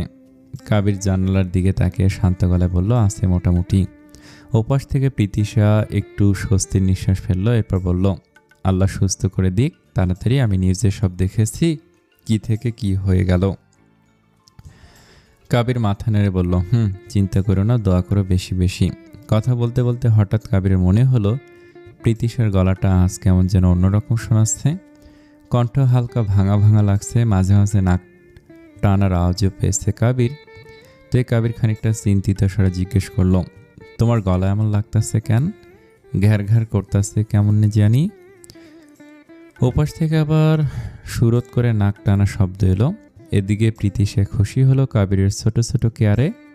এই ভেবে প্রীতিশা একটু লাজুক ভঙ্গিতে বলল, ওই যে কাল বেলা করে গোসল করেছিলাম, ঠান্ডা লেগে গেছে। কাবির ঠান্ডা গলায় বলল, এত অযত্ন করো কেন শরীরের প্রতি? সামনের সিটে বসে কায়রাব আর কায়রা দুজনে ফিস করে হেসে উঠল। এমন সাদামাটা আন্তরিক কথোপকথনে তাদের বেশ মজা লাগছিল। শুধু প্রিশানই চুপচাপ ছিল, তার মুখে কোনো অভিব্যক্তি নেই, সে এক প্রকার নিজের ভেতরে ডুবে আছে। কায়রাব মনে মনে ভাবল, যাক অবশেষে তার ছোট ভাইটা সত্যি প্রেমে পড়েছে, ভালো থাকুক দুটোতে। প্রায় আধা ঘন্টা ধরে কথাবার্তার পর কাবির ফোনটা রেখে দিল। ফোনটা পকেটে ঢোকাতে পাশ থেকে প্রিশান গলা খাকারি দিয়ে কৌতূহলী ভঙ্গিতে বলল, কে ছিল গার্লফ্রেন্ড? কাবির মুচকি হাসলো, সম্মতি জানিয়ে বেশ জোর গলায় বলল, এখনকার জামানায় তো তাই কয়। যদি আমার লক্ষ্য বিয়া পর্যন্ত। সামনের সিট থেকে কায়রাব সাথে সাথে বলে উঠল, লজ্জা রাখ একটু, তোর বড় ভাই আর ছোট বোন সামনেই আছে, এইভাবে ওপেনলি প্রেমের কথা বলিস কিভাবে? কায়রা তৎক্ষণাৎ ছোট ভাইকে সাপোর্ট করে কায়রভের দিকে তাকিয়ে ছোট ছোট চোখে বলল, একা ছোট ভাইজানকে দোষ দিচ্ছ কেন ভাইজান? তোমার কি শরম আছে নাকি? সেদিনও আমার সামনে ভাবিকে চুমু খেয়েছ, দেখিনি ভেবেছ? কায়রাব ভড়কালো বোনের কথায় প্রিশান নিজেও থমকেছে। আর কাবির হো হো করে হেসে উঠল বোনের সরল উক্তিতে। তার হাসিটা ছিল নির্ভার আর অকপট। গর্ব করে কায়রাবকে বলল, যারা স্বচ্ছা প্রেম করে তারা লুকায় না ভাইজান। ভালোবাসলে সারা পৃথিবীর সামনে চিৎকার করে বলার মতো সাহস থাকা উচিত যে আই লাভ হার ম্যাডলি। কায়রাব আলতো করে হেসে মাথা নেড়ে বলল, আই অ্যাপ্রিসিয়েট। প্রিশান ভুরু তুলে ঠোঁট সামান্য বাঁকিয়ে তাকালো কাবিরের দিকে। বেশ ভালো মনের প্রেমিক আপনি দেখা যায়। প্রিশান আপনি করে বলায় কাবির হঠাৎ করে প্রশ্ন ছুড়ে দিল, আচ্ছা আপনার বয়স কত স্যার? প্রিশান খুব স্বাভাবিক ভঙ্গিতে বলল, 39। কাবির চোখ বড় বড় করে বলল, আল্লাহ, আমার থেকে তো অনেক সিনিয়র আপনি। তবে আপনারে দেখে বোঝাই যায় না। আমারে তুমি করে বললেন, আপনি কইলে কেমন লাগে জানি। প্রিশান হালকা হেসে মাথা নেড়ে সম্মতি দিল। সামনের সিটে বসে কায়রা সব কথা চুপচাপ শুনছে। তার কান পুরোপুরি খাড়া। মনে মনে ভাবছে, প্রিশান স্যার তার করা এতদিনের পাগলামির কথাগুলো বলল না কেন তার ভাইদের? কায়রা অসুস্থ বলে কি এমন হাজারো ভাবনা তার মাথার ভেতর ঘুরপাক খাচ্ছে তার মধ্যে। এরই মধ্যে কাবির কায়রাভের সাথে বেশ কিছুক্ষণ কথা বলছে। আলাপচারিতে প্রিশানও কিছুটা যুক্ত হয়েছে, যদিও কাবিরের কথাবার্তা আচার আচরণে প্রিশানের একটু অদ্ভুতই লেগেছে। তবে একটা বিষয়ে সে পরিষ্কার বুঝেছে, ছেলেটা নিঃসন্দেহে ভালো মনের মানুষ। ভেতরে যেমন বাইরেও তেমন দেখায়। কোনো ছল চাতুরি নেই তার মাঝে। ফ্লাইটের ভেতরটা কিছুক্ষণের জন্য বেশ নিরিবিলি হলো। কাবির কিন্তু চুপচাপ বসে থাকার মানুষ না। ফোন রাখার পরও তার মুখে সেই চেনা হাসিটা লেগেই আছে। কিছুক্ষণ নীরব থাকার পর সে হঠাৎ প্রিশানের দিকে তাকিয়ে আবার প্রশ্ন করে বলল, একটা কথা জিগাই? প্রিশান ভুরু সামান্য তুলে বাঁকালো। অনুমতি দিয়ে বলল, জিজ্ঞাসা করো। কাবির মাথা নেড়ে বলল, আপনি তো অনেক মেচুর মানুষ। এই বয়সে এসে কি প্রেম টেমে বিশ্বাস করেন নাকি? এসব আপনার কাছে কেমন ফালতু জিনিস। কায়রাব সামনের সিট থেকে হেসে বলল, আরে ভাই, জেরা শুরু করলি নাকি? কাবির হেসে মাথা চুলকালো, অকপটে বলল, জিরানা ভাইজান, রিসার্চ। প্রেমের ব্যাপারে সিনিয়রদের মতামত নেওয়া দরকার। তাছাড়া ভবিষ্যৎ বউয়ের ভাইরে পটাইতে হইব তো। সে এমন স্যারের বয়সী, বুদ্ধি নিতে ক্ষতি কি? প্রিশান ঠোঁটের কোণে হালকা হাসি টেনে বলল, আমি অতটাও সিনিয়র নই। যেভাবে বলছে মনে হচ্ছে আদিম যুগের আমি। আমার বিয়েও লাভ ম্যারেজ ছিল। আর এসব কেন জিজ্ঞেস করছ? নিজেরটা ঠিক করার আগে জরিপ চালাচ্ছ নাকি? কাবির চোখ টিপে বলল, নিজেরটা তো ঠিক করেই ফেলাইছি প্রায়। এখন শুধু আল্লাহর রহমত আর ওর ভাই রাজি হলেই কাম হইয়া যাইব। কায়রা আজ মজা নিচ্ছে, কারণ প্রিশান জানে না কাবিরের প্রেমিকাকে, আর কাবিরও জানে না প্রিশান প্রীতিশার ভাই। তাই নিজের ভাইকে হেসে বলল, তোমার আত্মবিশ্বাস তো সেই লেভেলের ভাইজান। একদম সঠিক মানুষের কাছ থেকে আইডিয়া নিচ্ছে, ভেরি গুড। প্রিশান আর চোখে তাকালো কায়রার দিকে। কায়রার চোখে চোখ পড়তেই তড়িৎ বেগে চোখ নামিয়ে নেয়। সে মনে মনে ঠিক করেছে আর পাগলামি নয় প্রিশান স্যারকে নিয়ে। আর তার এই অবস্থার পর তো নয়ই। সে মনের সব অনুভূতি জলাঞ্জলি দিয়ে দিয়েছে ওই হাসপাতালের বেডেই। কাবির গম্ভীর মুখ করে বলল, আত্মবিশ্বাস তো থাকতেই হইব রে বোন। প্রেম মানে একটা যুদ্ধের মতো। শেষ পর্যন্ত না জিতলে এর দুঃখ আজীবন বইতে হয়। প্রিশান এবার একটু সত্যি মজা ফেলে বলল, আর যদি হেরে যাও? কাবির কয়েক সেকেন্ড ভেবে নাটকীয় ভঙ্গিতে বলল, যদিও পসিবিলিটি নাই হারার, তারপরেও হারলে প্ল্যান চেঞ্জ হব, কিন্তু মাইয়া ছাড়ম না। কায়রা প্রশ্নবোধক চাহনি দিয়ে বলল, কি প্ল্যান? কাবির শয়তানি হেসে বলল, সিক্রেট প্ল্যান, বলা যাবে না। কায়রা ছোট ছোট চোখে তাকে বলল, মেবি আমি বুঝেছি কি প্ল্যান। কাবির মাথা দোলালো, তারপর হাই তুলে বলল, বুঝলেও কি, চুপ থাক। কায়রা ঠোঁট চেপে হাসলো। প্রিশান হালকা হেসে বলল, তুমি যে বললে তোমার গার্লফ্রেন্ডের ভাই জানে না এসব, কিন্তু যখন হঠাৎ করে তার সামনে যাবে, তাকে পটাতে বাই চান্স পটলো না, তখন রিস্কি হয়ে যাবে না ব্যাপারটা? কাবির গম্ভীর হয়ে মাথা নাড়ল। প্রেমে একটু রিস্ক না থাকলে মজা নাই স্যার। সব কিছু যদি হিসাব করে করা লাগে, তাহলে সেটা ব্যবসা হয়, ভালোবাসা না। ভালোবাসার জিনিসটা হুট কইরেই হইয়া যায়, প্ল্যান কইরা না। আমরাও হুট কইরাই হয়েছে আমারও। সত্যি বলতে আমার বিয়া শাদের প্ল্যান আসছিল না, কিন্তু ওর সাথে দেখা হওয়ার পর সব কেমন জানি সেন্স হইয়া গেল। বুঝবারই পারলাম না কখন কি হইল। যেদিন ফিল করলাম ওই মেয়েটারে পাইলে আমি জীবনের সব খুশি পামু, সেই দিন বুঝেছি আমি শেষ, ফান্দে পড়ে গেছি। অবশ্য আমাদের সম্পর্ক নিয়ে ও অনেক বেশি ডেডিকেটেড আছিল আগে থেকে। She fall in love with me first, then I fall for her even more deeply. কাবরের কথাগুলো শুনে কয়েক সেকেন্ড সবাই চুপ করে রইল। কায়রা পেছন ফিরে তাকে মৃদু হাসল আর বলল, তোর কথা শুনে আমি শিওর তুই মারাত্মকভাবে প্রেমে পড়েছিস। এক সময়কার তেরা ভাবটাও কেটে যাচ্ছে। তোরে মানুষ করে ফেলেছে ওই মেয়ে। কাবির জানালার বাইরে তাকিয়ে হালকা গলায় বলল, শুধু প্রেমে পড়ি নেই ভাইজান, ডুবে গেছি, বাঁচার উপায় নেই। আজ কাবির সবার সামনে স্বীকারোক্তি দিল, এতদিনকার অনুভূতি সবাইকে জানালো, যা মনের কুঠুরিতে গোপন রেখেছিল এতদিন। প্রিশান এবার আর কিছু বলল না, শুধু চুপচাপ কাবিরের দিকে কয়েক মুহূর্ত তাকিয়ে রইল। মনে মনে ভাবল ছেলেটা একটু অদ্ভুত ঠিকই, কিন্তু তার কথাগুলোতে সত্যতা আছে, সততা আছে। ওর ভালোবাসার ধরনটাও ভালো লাগলো, পাগলামিপূর্ণ বলে। আর যাই হোক, কোনো মেয়েকে ঠকানোর মতো না। আনমনেই প্রিশান হাসলে এসব ভেবে। সে কত পাগলামি করেছে কলেজ জীবনে পৃথার জন্য, কিন্তু এখন সেসব শুধুই স্মৃতি। ভাবনা শেষে একটা দীর্ঘশ্বাস ফেলল। দুপুর গড়ানোর আগেই প্রিশান বাড়িতে পৌঁছালো। ক্লান্ত বিধ্বস্ত শরীরটা ঠেলে দরজায় নক করতেই ভেতর থেকে দরজা খুলে দিল প্রীতিশা। দরজার আওয়াজ শুনতেই অপেক্ষার বাঁধ ভাঙল প্রিহা আর প্রিভানের। তাদের বাবা ফিরতেই রুম থেকে ছুটে এলো দুজন একসাথে। দুজনেই বাবাকে শক্ত করে জড়িয়ে ধরল। প্রিশান আলতো হাতে তাদের আগলে নিল। সেই দৃশ্যটা দাঁড়িয়ে দাঁড়িয়ে দেখছিল প্রীতিশা। ঠোঁটের কোনো অজান্তেই ফুটে উঠল একটুখানি মৃদু হাসি। এমন দৃশ্য দেখলে যে কারো মন ভালো হয়ে যাবে। প্রিয়া মুখ তুলে বলল, পাপা, আমি তো নিউজটা দেখে খুব ভয় পেয়ে গিয়েছিলাম। আন্টি এখন কেমন আছে সেটা যাবে তো? প্রিশান শান্ত গলায় বলল, চিন্তা করো না মা, সব ঠিক হয়ে যাবে। আন্টি এখন ইনজুর্ড, তাহলে বুঝতেই পারছো তার মনের অবস্থা কেমন। আমরা শুধু তার জন্য দোয়া করতে পারি। প্রিহা ধীরে মাথা নাড়ল। তখনই পাশে দাঁড়িয়ে থাকা প্রিভান হেসে উচ্ছ্বসিত হয়ে বলল, এত কিছুর মাঝেও কিন্তু একটা ভালো খবর আছে পাপা। প্রিশান ভুরু কুচল। কী খবর? প্রিভান উজ্জ্বল মুখে বলল, আপুর পা একদম সেরে গেছে, এখন ক্রাস ছাড়াই হাঁটতে পারে আপু। প্রিহা বিনিময়ে আলতো হাসলো। প্রিশান একটু দূরে সরে মেয়ের দিকে তাকে অবাক হয়ে বলল, তাই তো? আমি তো খেয়ালই করিনি। আমার প্রিন্সেস হেঁটে এসে আমাকে জড়িয়ে ধরেছে, আলহামদুলিল্লাহ। প্রিহা হেসে বলল, হ্যাঁ পাপা, পা সেরে গেছে। আর শোনো, তুমি আগে ফ্রেশ হয়ে আসো। আজ সকালে আমি একটা নিউ ডিশ রান্না করেছি, যদিও মনি দেখিয়ে দিয়েছে, কিন্তু সব কিন্তু আমি করেছি। প্রীতিশার সঙ্গে সঙ্গে বলল, আমি আবার কোথায় ক্রেডিট নিচ্ছি?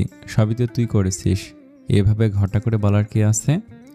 প্রিশান হালকা হেসে বলল, ঠিক আছে বুঝেছি, আমি একেবারে গোসল সেরে আসছি। তখন প্রিভান ব্যাগটা কাঁধে তুলে বলল, মনি, আমি তাহলে বেরোলাম, প্রাইভেট আছে আমার। প্রীতিশা মাথা নেড়ে বলল, সাবধানে যাস। প্রিভান তখন বেরিয়ে গেল। কিছুক্ষণ পর ফ্রেশ হয়ে প্রিশান সোজা ডাইনিং টেবিলে এসে বসল।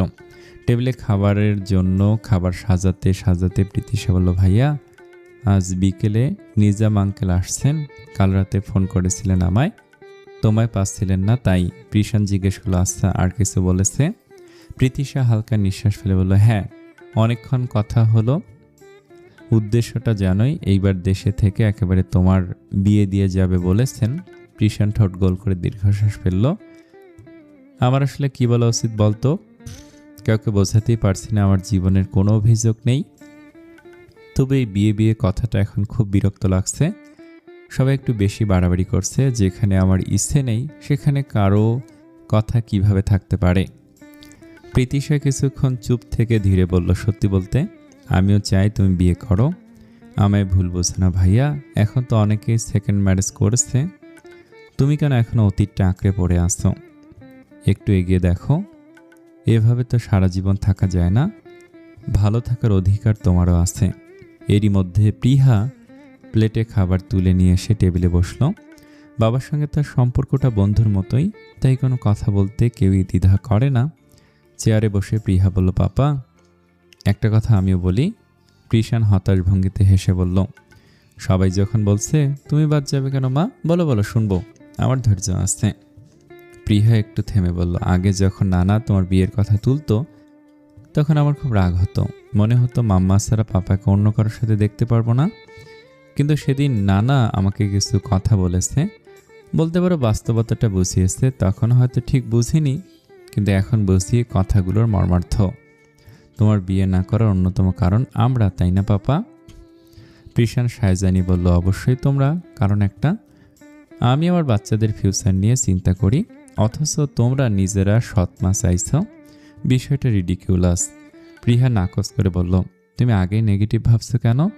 সবাই খারাপ হয় না বাবা, আর তাছাড়া এমন তো নয় যে তোমার জীবনে কেউ আসলে আমাদের প্রতি তোমার ভালোবাসা কমে যাবে, এতটাও ঠুনকো নয়।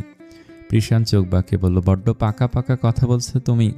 প্রিয়া বাবার চোখের দিকে তাকে ধীরে বলল, পাকা পাকা কথা নয়, আমি বুঝদারের মতো কথা বলছি, স্বীকার করো তুমি।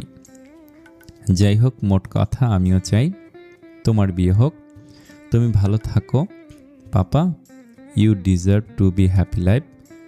কৃষাণ আচমকাই নরম হয়ে গেল, মেয়ের মাথায় আলতো হাত দিয়ে বুলিয়ে বলল, আমি তো ভালোই আছি প্রিন্সেস, তুমি তোমার ছোট মাথায় এত চাপ নিও না, আপাতত এসব ভাবনা ছাড়ো, বাবা আসুক বিকেলে, তখন কথা হবে। তারপর একটু হাসলো কৃষাণ, হাসি মুখে মেখে বলে, এখন আগে দেখি তো আমার প্রিন্সেস কী রান্না করেছে, টেস্ট করব তো। আর প্রিভান খেয়ে গেছে? প্রীতিশা বলল, ও আগেই খেয়েছে, আমরাই বাকি এখন। প্রিয়া এবার আর কিছু বলল না, ব্যস্ত হয়ে পড়ল পাপাকে তার বানানো নতুন ডিশ খাওয়াতে। ওসব ভাবনা পরে হবে ক্ষণ। রাত তখন ঠিক 9:45। খানবাড়ির ভেতর একদম নীরব, সবাই একই ঘরে বসে থেকেও আলাদা আলাদা চিন্তায় বন্দি। কারার ঘরে আজ যে সবাই জড়ো হয়েছে, বিছানার একপাশে পাশাপাশি বসে আছে কায়সি আর কান। কারা বালিশের সাথে হেলান দিয়ে বসে আছে, তার পাশের টেবিলটায় ওষুধের ছড়াছড়ি, আর তাদের সামনে থাকা সোফাটায় বসে আছে কাবির আর কায়রাপ। দুপুরের পর থেকে কাবির এখানেই ছিল বোনের জন্য।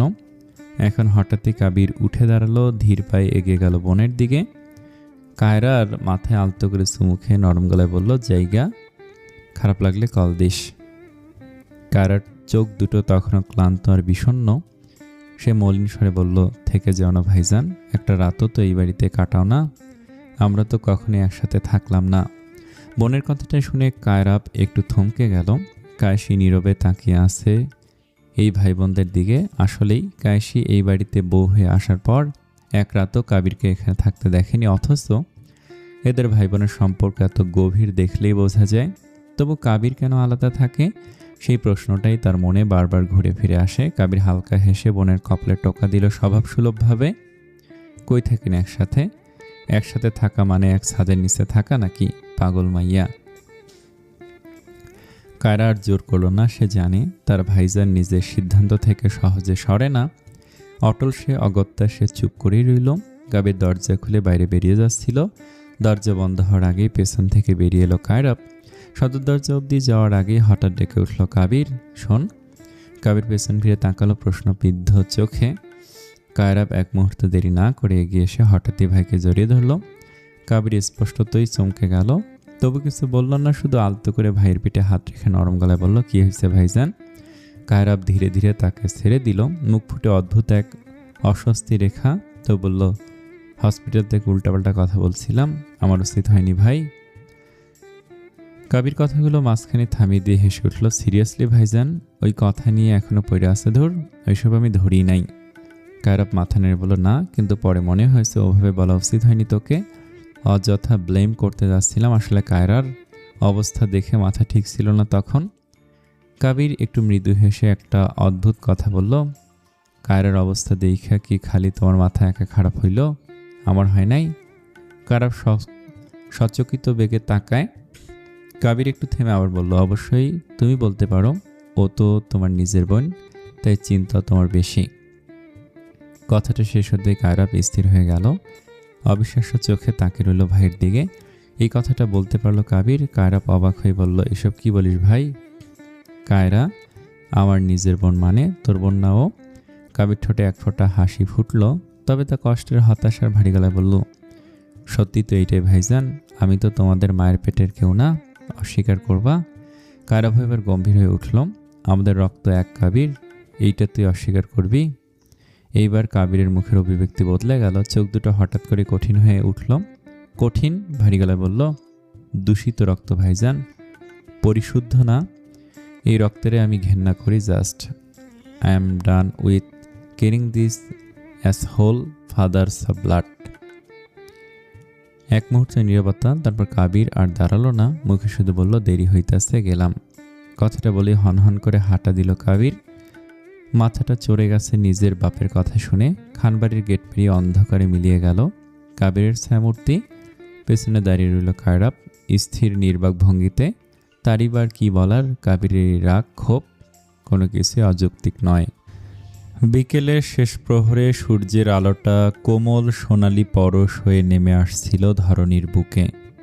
প্রিশানের ঘরের বড় বারান্দায় প্রিশান আর নিজাম উদ্দিন পাশাপাশি বসে আছে দুটো চেয়ারে। সামনের ছোট টেবিলে রাখা চায়ের গরম ধোঁয়া উঠছে। নিজামুদ্দিনের পরনে সাদা ফতুয়া আর পাজামা, মাথা ভর্তি ঘন পাকা চুলে বয়সের ছাপ স্পষ্ট। তবুও চেহারায় অদ্ভুত এক জ্যোতি রয়ে গেছে। গায়ের রং শ্যামবর্ণ হলেও মুখের মাধুর্য এমন যে তাকালে বোঝা যায় যৌবনকালে মানুষটা নিশ্চয়ই বেশ সুদর্শন ছিলেন। এইমাত্র বিকেল গড়িয়ে যাওয়ার আগেই তিনি পৌঁছেছেন প্রিশানের বাড়িতে। শুধু চট্টগ্রাম থেকে এসেছে নিজামুদ্দিনের আগমনের উদ্দেশ্য জেনে প্রিশান খানিকটা বেকায়দায় পড়েছে বটে, কিন্তু তা প্রকাশ করার চেষ্টা করছে না। তবু তার শ্বশুরের অভিজ্ঞ চোখ এড়িয়ে যায়নি কিছুই, তিনি তা ভালোভাবেই টের পাচ্ছেন। বর্তমানে জামাই শ্বশুর দুজনেই চা পানে ব্যস্ত। অনেকদিন পর এমন করে একসাথে বসা। স্বাভাবিক কথাবার্তার মাঝে নিজামুদ্দিন হঠাৎ গত দুদিনের আলোচিত খবরটা প্রসঙ্গ তুললেন। পেপারে তোমার কলেজে সেই শিক্ষার্থীর অ্যাক্সিডেন্টের খবরটা পড়লাম। মেয়েটা এখন কেমন আছে? প্রিশান আলতো করে একটা দীর্ঘশ্বাস ফেলল। যেমন থাকার কথা, শারীরিক আর মানসিক দুই দিক থেকে বিধ্বস্ত মেয়েটা, কিন্তু সবার সামনে হাসি মুখে বোঝাচ্ছে শি ইজ ফাইন। কথাটা বলে প্রিশান হালকা তাচ্ছিলের হাসি দিল। নিজামুদ্দিন ধীর স্বরে বললেন, আল্লাহ তাআলা দ্রুত সুস্থ করে দিক মেয়েটাকে। কিছুক্ষণ নীরবতা নেমে এলো। প্রিশান ভেতরে ভেতরে আর একটা কথা বলার সাহস জোগাড় করছিল। সে কথাটা বলতে ইতস্তত করছিল, কারণ এর আগে এই সম্পর্কে কথা উঠলেও কোনো সাড়া পায়নি মানুষটার সাথে। কিন্তু না বললেও নয়, শেষ পর্যন্ত দ্বিধা সরিয়ে বলেই ফেলল, বাবা একটা কথা বলতে চাচ্ছিলাম আপনাকে। নিজামুদ্দিন মৃদু হেসে বললেন, আমিও বলতে চাইছিলাম, তবে আগে তুমি বলো শুনি। প্রিশান একটু এগিয়ে এসে নিজাম উদ্দিনের হাতটা আলতো করে ধরল। অনুরোধের সুরে বলল, ভনিতা না করে সরাসরি বলছি, মা মারা যাওয়ার পর 1000 বার বলেছি আপনাকে, কিন্তু আপনি শোনেননি। ওই বাড়িতে আপনার একা থাকার কোনো মানে হয় না বাবা, প্লিজ আপনি আমাদের সাথে থেকে যান। আমার বাবা হয়ে আমার মাথার ওপর বাবার ছায়াটা থাকুক। নিজামুদ্দিন কিছুক্ষণ ছেলে সম এই জামাইয়ের দিকে তাকিয়ে রইলেন। নতুন নয় এই কথা, তার স্ত্রী মারা যাওয়ার পর যতবারই এই বাড়িতে এসেছে ততবারই ছেলেটা বোঝায় তাকে থেকে যেতে, কিন্তু রাজি হয়নি সে এতদিনও। ভাবনার মাঝে নিজামুদ্দিন মৃদু হেসে প্রিশানের পিঠ চাপড়ে বললেন, তুমি ভুল করে আমার জামাই হয়ে গেছে প্রিশান, আসলে তোমার আমার ছেলে হওয়ার কথা ছিল। প্রিশান অবাক হলো না, কারণ সে জানে তাকে ছেলের থেকে কোনো অংশে কম দেখেন না তিনি। নিজামুদ্দিন আবার বললেন, আমাদের অনেক মিল আছে, আর সবচেয়ে বড় মিল কি জানো? জেদ। প্রিশান বুঝে গেল এই কথার মানে, তাই চোখ সরু করে বলল, তার মানে আপনি এবারও জেদ করবেন? নিজামুদ্দিন হেসে পাল্টা প্রশ্ন করলেন, তুমি কি জেদ করছো না? প্রিশান একটু থতমত খেলেও দ্রুত নিজেকে সামলে নিল। খানিকটা অতিষ্ঠ হয়ে বলল, কিসের সাথে কি টানছেন আপনি? আমার বিষয় আলাদা, আপনি আমাদের সাথে থাকবেন এটাই ফাইনাল। দরকার হলে জোর করেই নিয়ে রাখবো আপনাকে, আর ছাড়াছাড়ি নেই। অনেক জেদ করে নিয়েছেন আপনি। নিজামুদ্দিন কিছুক্ষণ ভেবে বুদ্ধি খাটিয়ে বললেন, নিজের ভিটেমাটি ছেড়ে থাকতে মন চায় না, এটাই কারণ। তবে তোমার কথাটা ভাবলাম একটা ডিলে আসা যা। কিন্তু কৃষাণ ভুরু তুলে তাকালো, কৌতূহল যে জিজ্ঞেস করলো, কি ডিল? নিজামুদ্দিন এবার একটু দুষ্টু ভঙ্গিতে হাসলেন। ঠিক ঠিক উচিত সময়টা কাজে লাগালেন। তুমি আমার বাছাই করা পাত্রীদের মধ্যে থেকে কোনো একটা মেয়েকে সিলেক্ট করে বিয়ে করে নাও, তারপর আমি আর জেদ করব না, প্রমিস, থেকে যাব তোমার বাবা হয়ে। কথাটা শুনে কৃষাণ হঠাৎ চমকে উঠল, সাথে সাথে বিরক্তির ঝলক ফুটে উঠল। এইবার কৃষাণ সত্যি ক্লান্ত, হতাশ গলায় বলল, ভালো চাল চাললেন কিন্তু বাবা, চেকমেট করে দিলেন। নিজামুদ্দিন নিজের ভাব বজায় রেখে শান্ত গলায় বললেন, ভেবে দেখো কৃষাণ, দ্বিতীয় সুযোগ কিন্তু দেব না তোমাকে। কৃষাণ আর কিছু বলল না, তার মুখে অজস্র হতাশা জমে উঠল। সে প্রচুর অসহায়, তাকে কেউ বুঝতে চাইছে না। কৃষাণ মাথা নিচু করে বসেছিল, মনে অজস্র ব্যথা চাপা দেয়া। নিজামুদ্দিন আরেকটু এগিয়ে এলেন, সান্ত্বনা দিয়ে বললেন, তোমার দ্বিতীয় বিয়ের বিষয়ে অসম্মতির কারণ আমি বুঝতে পারছি, কিন্তু কৃষাণ, অতীত নিয়ে পড়ে থাকা কি কোনো সমাধান? অতীতের ক্ষতগুলো নিয়ে কতদিন থাকবে? পৃথার স্মৃতি নিয়ে সারা জীবন কষ্টে কাটানো তোমার কেমন সিদ্ধান্ত, বোঝাও আমায়। সারা জীবন নিজেকে এভাবে শাস্তি দেওয়ার কোনো মানে হয় না। মনে রেখো, পৃথা চলে যাওয়ার আগে তোমার দায়িত্ব আমার হাতে দিয়ে গেছে। তোমার সুখ, তোমার ভালো থাকার সব দায়িত্ব আমি নিয়েছি, অথচ এখনও আমি কিছু করতে পারছি না। কৃষাণ হঠাৎ মাথা তুলল, বুক ভরা কষ্ট ঝরল বলা শব্দগুলোয়। আপনার মেয়ে দায়িত্ব দিয়ে পালিয়ে গেছে বাবা, অথচ আমার কথা একবারও ভাবলো না। ও ছাড়া আমার কি হবে, আমাদের বাচ্চাদের কি হবে একবারও ভাবলো না, ওর কথাও রাখেনি। আর আপনি আপনার জায়গায় ঠিক, আমি তা মানি, কিন্তু আমি কিভাবে পৃথাকে ঠকাবো? সারা জীবন ওর হয়ে থাকার প্রতিশ্রুতি কিভাবে ভাঙবো আমি? নিজামুদ্দিন চুপ করে সব শোনেন। তিনি তো অবুঝ নন, কিন্তু কৃষাণও নিজের দিক থেকে অসহায়। মেয়েটাকে কম তো ভালোবাসেনি, কম পাগলামি তো করেনি, সবকিছুর সাক্ষী তিনি। কিন্তু এভাবে ছেলেটার গুমরে কষ্ট পাওয়ার অধিকার নেই। এইভাবে গভীর শ্বাস নিয়ে নিজামুদ্দিন বললেন, তুমি এটা কেন ভাবছো পৃথাকে ঠকানো হবে? কৃষাণ, পৃথা কি বলেছিল ভুলে গেছো? যেখানে পৃথা চলে যাওয়ার আগে নিজে তোমাকে বলেছে নতুন করে শুরু করতে, তাহলে আর রইল কথা প্রতিশ্রুতির। যে মানুষটাই নেই তাকে ঘিরে প্রতিশ্রুতি রক্ষা করবেই বা কিভাবে? এখানে অন্যায় নেই। কৃষাণ চোখ বুজে ফেলল।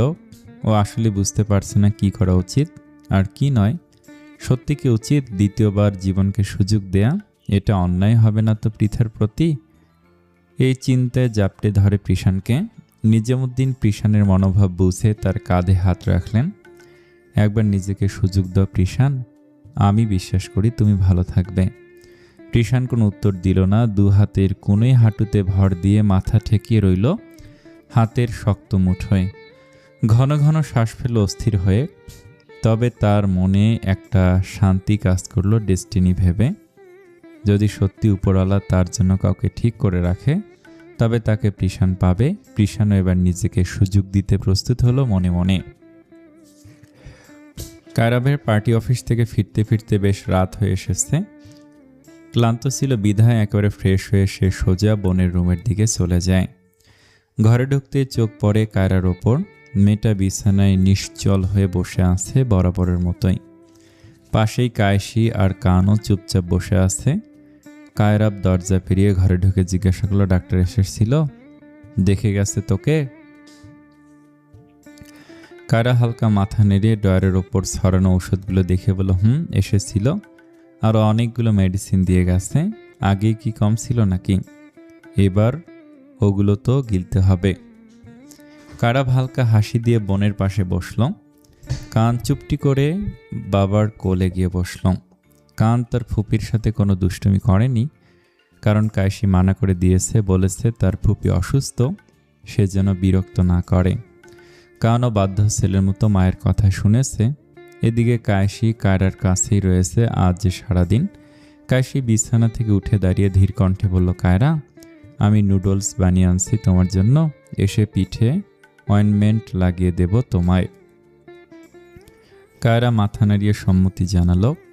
কায়সি চলে গেলে কায়রাভের দিকে তাকে জিজ্ঞেস করলো, ছোট ভাইজান তো আসলো না আজ?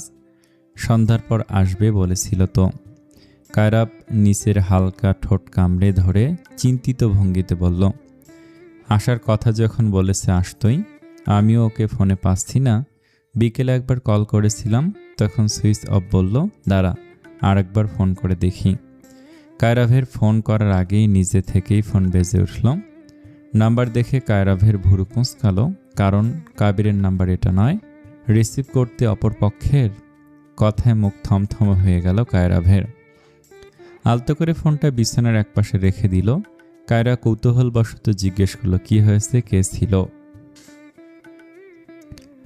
কায়রাব ভারী গলায় বলল, তোর জন্য সম্বন্ধ ঠিক করেছিলাম আমি আর কাবির মিলে, সব ঠিকঠাক, কথাও হয়েছিল মোটামুটি। ছেলেটাও ভালো ছিল ডক্টর। আজ ফোন করে ওর মা ইনিয়ে বিনিয়ে বোঝালো তারা বিয়ে দিতে ইচ্ছুক নয়, ছেলে নাকি অন্য কাউকে ভালোবাসে। কায়রা আচমকায় জোরে হেসে উঠল। ফাউল কথাবার্তা, যদি ভালোই বাসত আগেই বলে দিত। নিউজে সব দেখেছে, তাই বিয়ে ভেঙে দিয়েছে। আর ভাইজান, তোমাদের উপর রাগ হচ্ছে, বিষয়টা আমাকে আগে জানাওনি কেন? কায়রাব ঠান্ডা গলায় উত্তর দিল, সব ঠিক করে আমরা শিওর হয়ে তোকে জানাতে চেয়েছিলাম, বাদ দে। ওই ছেলে থেকে 10 গুণ ভালো ছেলে এনে দেব। কায়রা আবার হালকা হাসল, কিন্তু অভ্যন্তরে কিছুটা অস্থিরতা। অন্য সময় হলে বিয়ের কথা শুনে চিৎকার করার কথা ছিল তার, কিন্তু কায়রা তা করেনি। ও এখন নিজেকে সামলাতে শিখে গেছে। ঠিক সেই মুহূর্তে কাবির ভিডিও কল করলো। কায়রা রিসিভ করতে কাবির বড় ভাইকে দেখে বলল, মুখের অবস্থা এমন কেন হয়েছে? কি হয়েছে ভাইজান? কায়রা থমথমে গলায় বলল, যে সম্বন্ধটা আমরা ঠিক করব ভেবেছিলাম, ওইটা ইনিয়ে বিনিয়ে না করে দিয়েছে ছেলের মা। কাবিরও এবার থমকে গেল, হাস্যোজ্জ্বল মুখটা ভার হয়ে গেল নিমেষেই।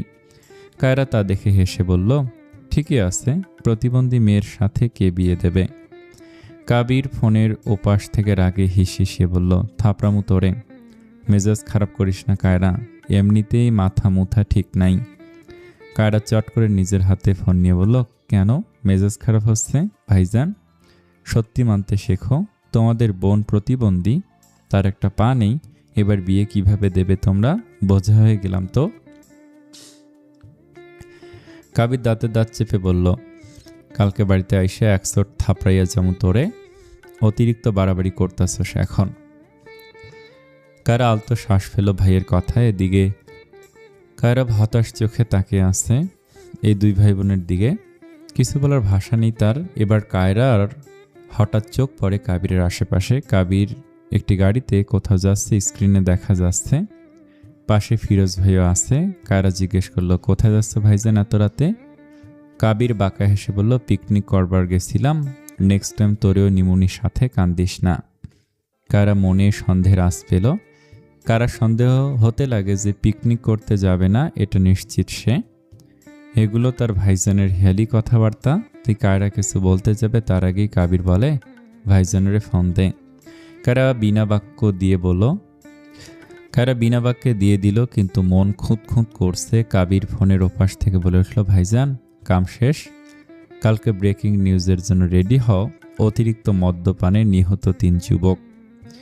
এই বলে উচ্চস্বরে শয়তানি হাসি হাসল কাবির। সে হাসি খুব ভয়ানক। এবার মোটেও কাবির রসিকতা করছে না। কায়রাবও হাসল সাথে, যেন সব জানা ছিল। বলল, আমি ভেবেছি তুই কাল যাবি, আজকে যাবি বলিসনি কেন? কাবির মাথা ঝাঁকিয়ে বলল, কইলাম তো এখন, বাদ দাও। কায়রা সন্দেহ আরো গভীর হলো। ভয়ার্ত গলে জিজ্ঞেস করলো, কি করেছো তোমরা? খুন করেছে তোমার ভাইয়েরা, তোমার হয়ে প্রতিশোধ নিয়েছে। পেছন থেকে কায়সির ভারী দৃঢ় গলা ভেসে এলো। কায়রা চমকে তাকালো পেছনে, দেখলো কায়সি নুডলসের বাটি হাতে দাঁড়িয়ে আছে দরজায়। কায়রা আতকে উঠে বলে, মানে কি ভাবি, আমাকে কেউ বলবে কি হচ্ছে? কাবির তখনও কলে আছে। কায়রা আর কায়সি দুজনকে উদ্দেশ্য করে কঠিন গলায় বলল, বুঝিসনি কি হচ্ছে? শুনেছিস এবার? আর যা হয়েছে একদম ঠিক হয়েছে। কৃষাণ স্যারের কাছ থেকে সব জেনে নিয়েছিলাম আমরা, আর কৃষাণ স্যারের সন্দেহ ঠিক। জিসান এই কাজ করিয়েছে ওই বাইকের ছেলে দুটোকে দিয়ে, ব্যাস এবার তিনজন উপযুক্ত শাস্তি পেয়েছে, এই নিয়ে আর একটাও কথা নয়, টপিক এখানে ক্লোজ। কায়েসি তস্ত্র বেগে কারাবকে বলল, তবু আইন হাতে তুলে নেওয়াকে সমর্থন করছি না, পুলিশের কাছে সব বলতেন, তদন্ত হতো, আইন শাস্তি দিত ওদের। কাবির সব শুনতে পায় ফোনের ওপাশ থেকে, তাই নিজেই বলে, আরে আমার প্রতিবাদী ভাবিজান, আপনি কিসের ভিত্তিতে কইলেন খুন করছি, খুন করতে দেখছেন? না যাই নেই, ঠাস করে একটা ভুয়া কথা কইয়া দিলেন। আর কি কইলেন? আইন। এই দেশে ধর্ষণ খুনের শাস্তি হয় না, আর আমার বোনের অ্যাসিড নিক্ষেপের শাস্তি দিব? ও যে পা হারাইলে ওইটা ফিরা পাইব জীবনে, আপনারা আইন দিত ফিরাইয়া? কাশি এবার ফোনের স্ক্রিনে তাকিয়ে বিষণ্ণ কণ্ঠে বলল, আমাকে নতুন করে চেনাবে তোমাদের? আমি এখনো বলবো এটা ঠিক হয়নি, তোমরা যাই করো না কেন। পাতকায়রা এমনিতেও ফিরে পাচ্ছে না, তাহলে এসব করার মানে কি? নিজের গায়ে কেন দাগ লাগালে কাবির? কাবির হেসে বলল, আমার গায়ে এমনিতে যেই পরিমাণ দাগ আছে তার কাছে এটা কিছুই না, তাছাড়া মনের শান্তি তো পাইলাম, তাই না ভাবি? কাশি এবার চুপ হলো। কাবিরও ফোন কাটলো। কাবিরের কথা সত্য, কিন্তু ও মানতে পারছে না। এই প্রতিশোধ আর ন্যায় অন্যায়ের জটিল মিশ্রণে নিজেকে শুধু শুধু জড়ালো। এই বাড়ির লোকেরা অভিশপ্ত জীবনেই থাকবে সারা জীবন, বের হওয়ার কোনো পথ নেই। পরদিন দুপুর 12টায় প্রিয়া স্কুল থেকে ফিরে এলো, ফর্সা মুখের ওপর ঘামের বিন্দু বিন্দু জমেছে। আজ হাফ ডে, তাই স্কুল ছুটি পেয়েছে তাড়াতাড়ি। ঘরে ঢুকতেই সে সঙ্গে সঙ্গে তার বান্ধবী লিজাকে ডেকে নেয়। তোর মা বাবা কি একই কোম্পানিতে জব করে? প্রিয়া জিজ্ঞেস করলো আলতো হাতে সদর দরজা খুলে ভেতরে যেতে যেতে। লিজা মাথা নাড়িয়ে বলল, হ্যাঁ রে, তাই তো ঝামেলায় পড়েছি, এক্সট্রা চাবি নেই। প্রিয়া মৃদু হেসে বলল, সমস্যা নেই, আন্টি আঙ্কেল না আসা পর্যন্ত আমার বাসায় থাক, তারপর আন্টি আঙ্কেল এসে নিয়ে চলে গেলে যাস। এবার চল আমরা রুমে যাই। লিজা চুপচাপ মাথা নাড়িয়ে পিছু পিছু এগোল। যাওয়ার সময় লিজার চোখ পড়ল পাশের রুমে। সেখানে একজন লোক বসে টেবিলের ওপর ঝুঁকে বই পড়ছে। মানুষটার বসাটা অত্যন্ত মেনলি ভঙ্গিতে স্থির। ফর্সা আটোসাটো শরীরে সাদা শার্টের হাতা ফোল্ড করা আর সাধারণ কালো ট্রাউজার। লিজার চোখ সেই মুহূর্তে ধ্রুব তারার মতো ঝলমল করল। হঠাৎ প্রিহার ডাক শুনে লিজার মনোযোগ ফিরে এলো। ভুরু কুঁচকে প্রিহা হেসে বলল, ওদিকে কি দেখছি সেভাবে? লিজা বিছানার এক কোণে বসে অদ্ভুত এক ভঙ্গিতে জিভ দিয়ে ঠোঁট ভিজিয়ে বলল, তোর পাশের রুমের ছেলেটা কে রে? ওই যে বই নিয়ে পড়তেছে। প্রিহার ভুরু আরো কুঁচকালো। তার ভাই তো বাড়িতে নেই, আছে শুধু পাপা আর নানা। ভাবনার মাঝে প্রিহা এক নজর উকি দিয়ে দেখলো তার পাপার রুমে। হ্যাঁ, পাপাই বই পড়ছে। তাই লিজার দিকে চোখ বড় বড় করে বলে, আরে পাগল, কাকে ছেলে বলছিস? ওটা আমার পাপা। লিজা বিস্ময়ে চেয়ে রইল হতভম্ব হয়ে। কি? তোর পাপা কিভাবে? মানে এত হ্যান্ডসাম? প্রিহা কপাল চাপড়াতে চাপড়াতে হতাশ গলায় বলল, এই পাপাটাকে নিয়ে যে কি করি, কোথাও যেতে পারি না, কেউ বিশ্বাসই করতে চায় না আমার পাপা। আল্লাহ। লিজা এখনো থমকে আছে।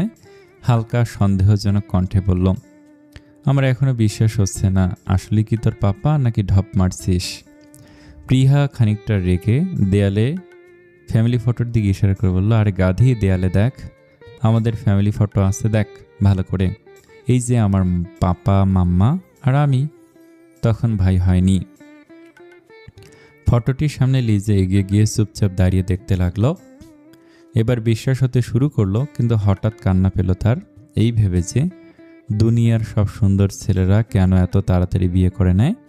এইসব ভেবে কষ্টবোধ করলো সে। লিজার মন বারবার ভেঙে যায়। প্রিহা শুধু পাশে দাঁড়িয়ে সরু চোখে লিজার সেই কষ্ট বোঝার চেষ্টা করল। এরই মধ্যে প্রিশান প্রিহার রুমে প্রবেশ করে, মুখে বরাবরের ন্যায় নরম হাসি। মূলত স্কুল থেকে ফিরেছে বিধায় মেয়েকে খাবার খেতে ডেকেছিল। প্রিহা তার বাবাকে দেখে উদ্দীপনার সাথে বলল, পাপা দেখো কে এসেছে আজ, আমার ফ্রেন্ড লিজা।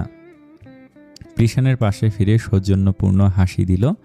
লিজা কিছুটা চমকে উঠে সামনাসামনি প্রিশানকে দেখে, তারপর তড়িঘড়ি করে বেশ উৎসাহ নিয়ে সালাম দিল, আসসালামু আলাইকুম, কেমন আছেন? প্রিশান ঠোঁটে হাসি বজায় রেখে বলল, ওয়ালাইকুম আসসালাম, ভালো আছি আম্মু, আপনি কেমন আছেন? লিজার মনোমুগ্ধকর উত্তেজনা, আম্মু ডাক শুনে ফুস করে ফাটা বেলুনের মতো চুপসে গেল। আর কি কোনো ডাক ছিল না পৃথিবীতে? আম্মু ভাঙা মন নিয়ে বলল, জি ভালো আছি। প্রিশান মৃদু হাসি দিয়ে প্রিহার দিক থেকে মুখ ফেরালো। আমি একটু বের হব প্রিন্সেস, তুমি আর তোমার ফ্রেন্ড একসাথে লাঞ্চ করে নিও। তোমার নানার কিছু লাগলে ওনাকে দিও, অ্যান্ড টেক কেয়ার বাচ্চা। প্রিহা স্নিগ্ধ কণ্ঠে বলল, ওকে পাপা। রাত তখন প্রায় 10টা। ঘরটার নিস্তব্ধতা বিরাজমান। মেঝেতে ধীর পায়ে পায়চারি করছে কায়রাব। হাত দুটো পেছনে ভাঁজ করা, মুখে খানিকটা চিন্তার ছায়া থাকলেও চোখে একরকম ভাবনায় ঘূর্ণিপাক খাচ্ছে। সেটা রাজনৈতিক ভাবনা। হঠাৎ করিডোরে করপার শব্দ ভেসে এলো। কায়রাব পায়চারি থামিয়ে ঘুরে তাকালো। দরজার সামনে দাঁড়িয়ে আছে কায়েসি। হাতের আঙুলে এখনো পানির ফোঁটা, হয়তো একটু আগেই হাত ধুয়ে এসেছে। আঁচলে আলতো করে হাত মুছতে মুছতে সে ঘরে ঢুকলো। কায়রাব জিজ্ঞেস করলো, কায়রা খেয়েছে? কায়েসি শান্ত গলায় বলল, হ্যাঁ, ওকে আর কান দুজনকেই খাইয়ে এসেছি। কথাটা শুনে কায়রাবের ঠোঁটে একটুখানি কোমল হাসি ফুটে উঠল, কিন্তু পরক্ষণে তার চোখে খুঁজল নিজের বাচ্চাটাকে। বাড়িতে আসার পর কাছে পায়নি বাচ্চাটাকে। চারদিকে তাকে জিজ্ঞেস করলো, কান কই? আজ তো কাছেই পেলাম না ওকে। কাশি এসে বিছানার এক কোণে বসলো। ক্লান্ত শরীরটা একটু হেলিয়ে নিয়ে বলল, কানকে রেখে দিল কায়রা। আমি বলেছিলাম নিয়ে যাই যদি বিরক্ত করে, কিন্তু সে তো শুনল না। বলল, একা শোবে না, কানকে নিয়ে শোবে। পরে আর কিছু বলিনি। কায়রাব ধীর স্বরে বলল, থাক, একা না শোয়াই ভালো। তাছাড়া আমার বাচ্চা কাউকে বিরক্ত করে না, যথেষ্ট শান্ত ও। কায়েসি একটু ভুরু তুলে তাকালো। আপনি সারাদিন বাড়িতে থাকলে বুঝতেন, দিন শেষে এসে একটু আদর করলে কোনো বাচ্চা তার দুষ্টুমি দেখাবে? ওর সব হম্বিতম্বি আমার সাথে। কায়রাব হালকা হেসে কায়েসির পাশে এসে বসল। তাই নাকি? কান কি খুব বিরক্ত করে তোমায়? কায়েসি মুখ ঘুরিয়ে বলল, না, কান না, আপনি বিরক্ত করেন আমায়। কায়রাব এমন কথায় হঠাৎই চমকে উঠল। অবাক হয়ে জিজ্ঞেস করল, আমি আবার কি করলাম? কায়েসি দীর্ঘশ্বাস ফেলল। সেই দীর্ঘশ্বাসে অনেকটা ক্লান্তি আর অপ্রকাশিত অভিমান মিশে। বলে, এই যে যখনই আমি আপনার প্রতি একটু নরম হই, তখনই আপনি এমন কিছু করে বসেন যে আমাদের মধ্যকার সব কিছু আবার এলোমেলো করে দেয়। কায়রাবের মুখের হাসি মিলিয়ে গেল। কণ্ঠটা একটু কঠিন হলো। ভারী দৃঢ় গলায় বলল, বাইরের কোনো কাজের সঙ্গে ঘরের ভেতরের সম্পর্ক গুলিয়ে ফেললে আমাদের সম্পর্কের উন্নতি কখনোই হবে না কায়েসি ফারিয়া। কায়েসির অনিমেষ তাকিয়ে রইল কায়রাবের দিকে। নিচু গলায় বলল, একটু কি ভালো থাকা যায় না? আপনারা কেন এসবের মধ্যে জড়ান বলুন তো? সব কিছু এত জটিল কেন?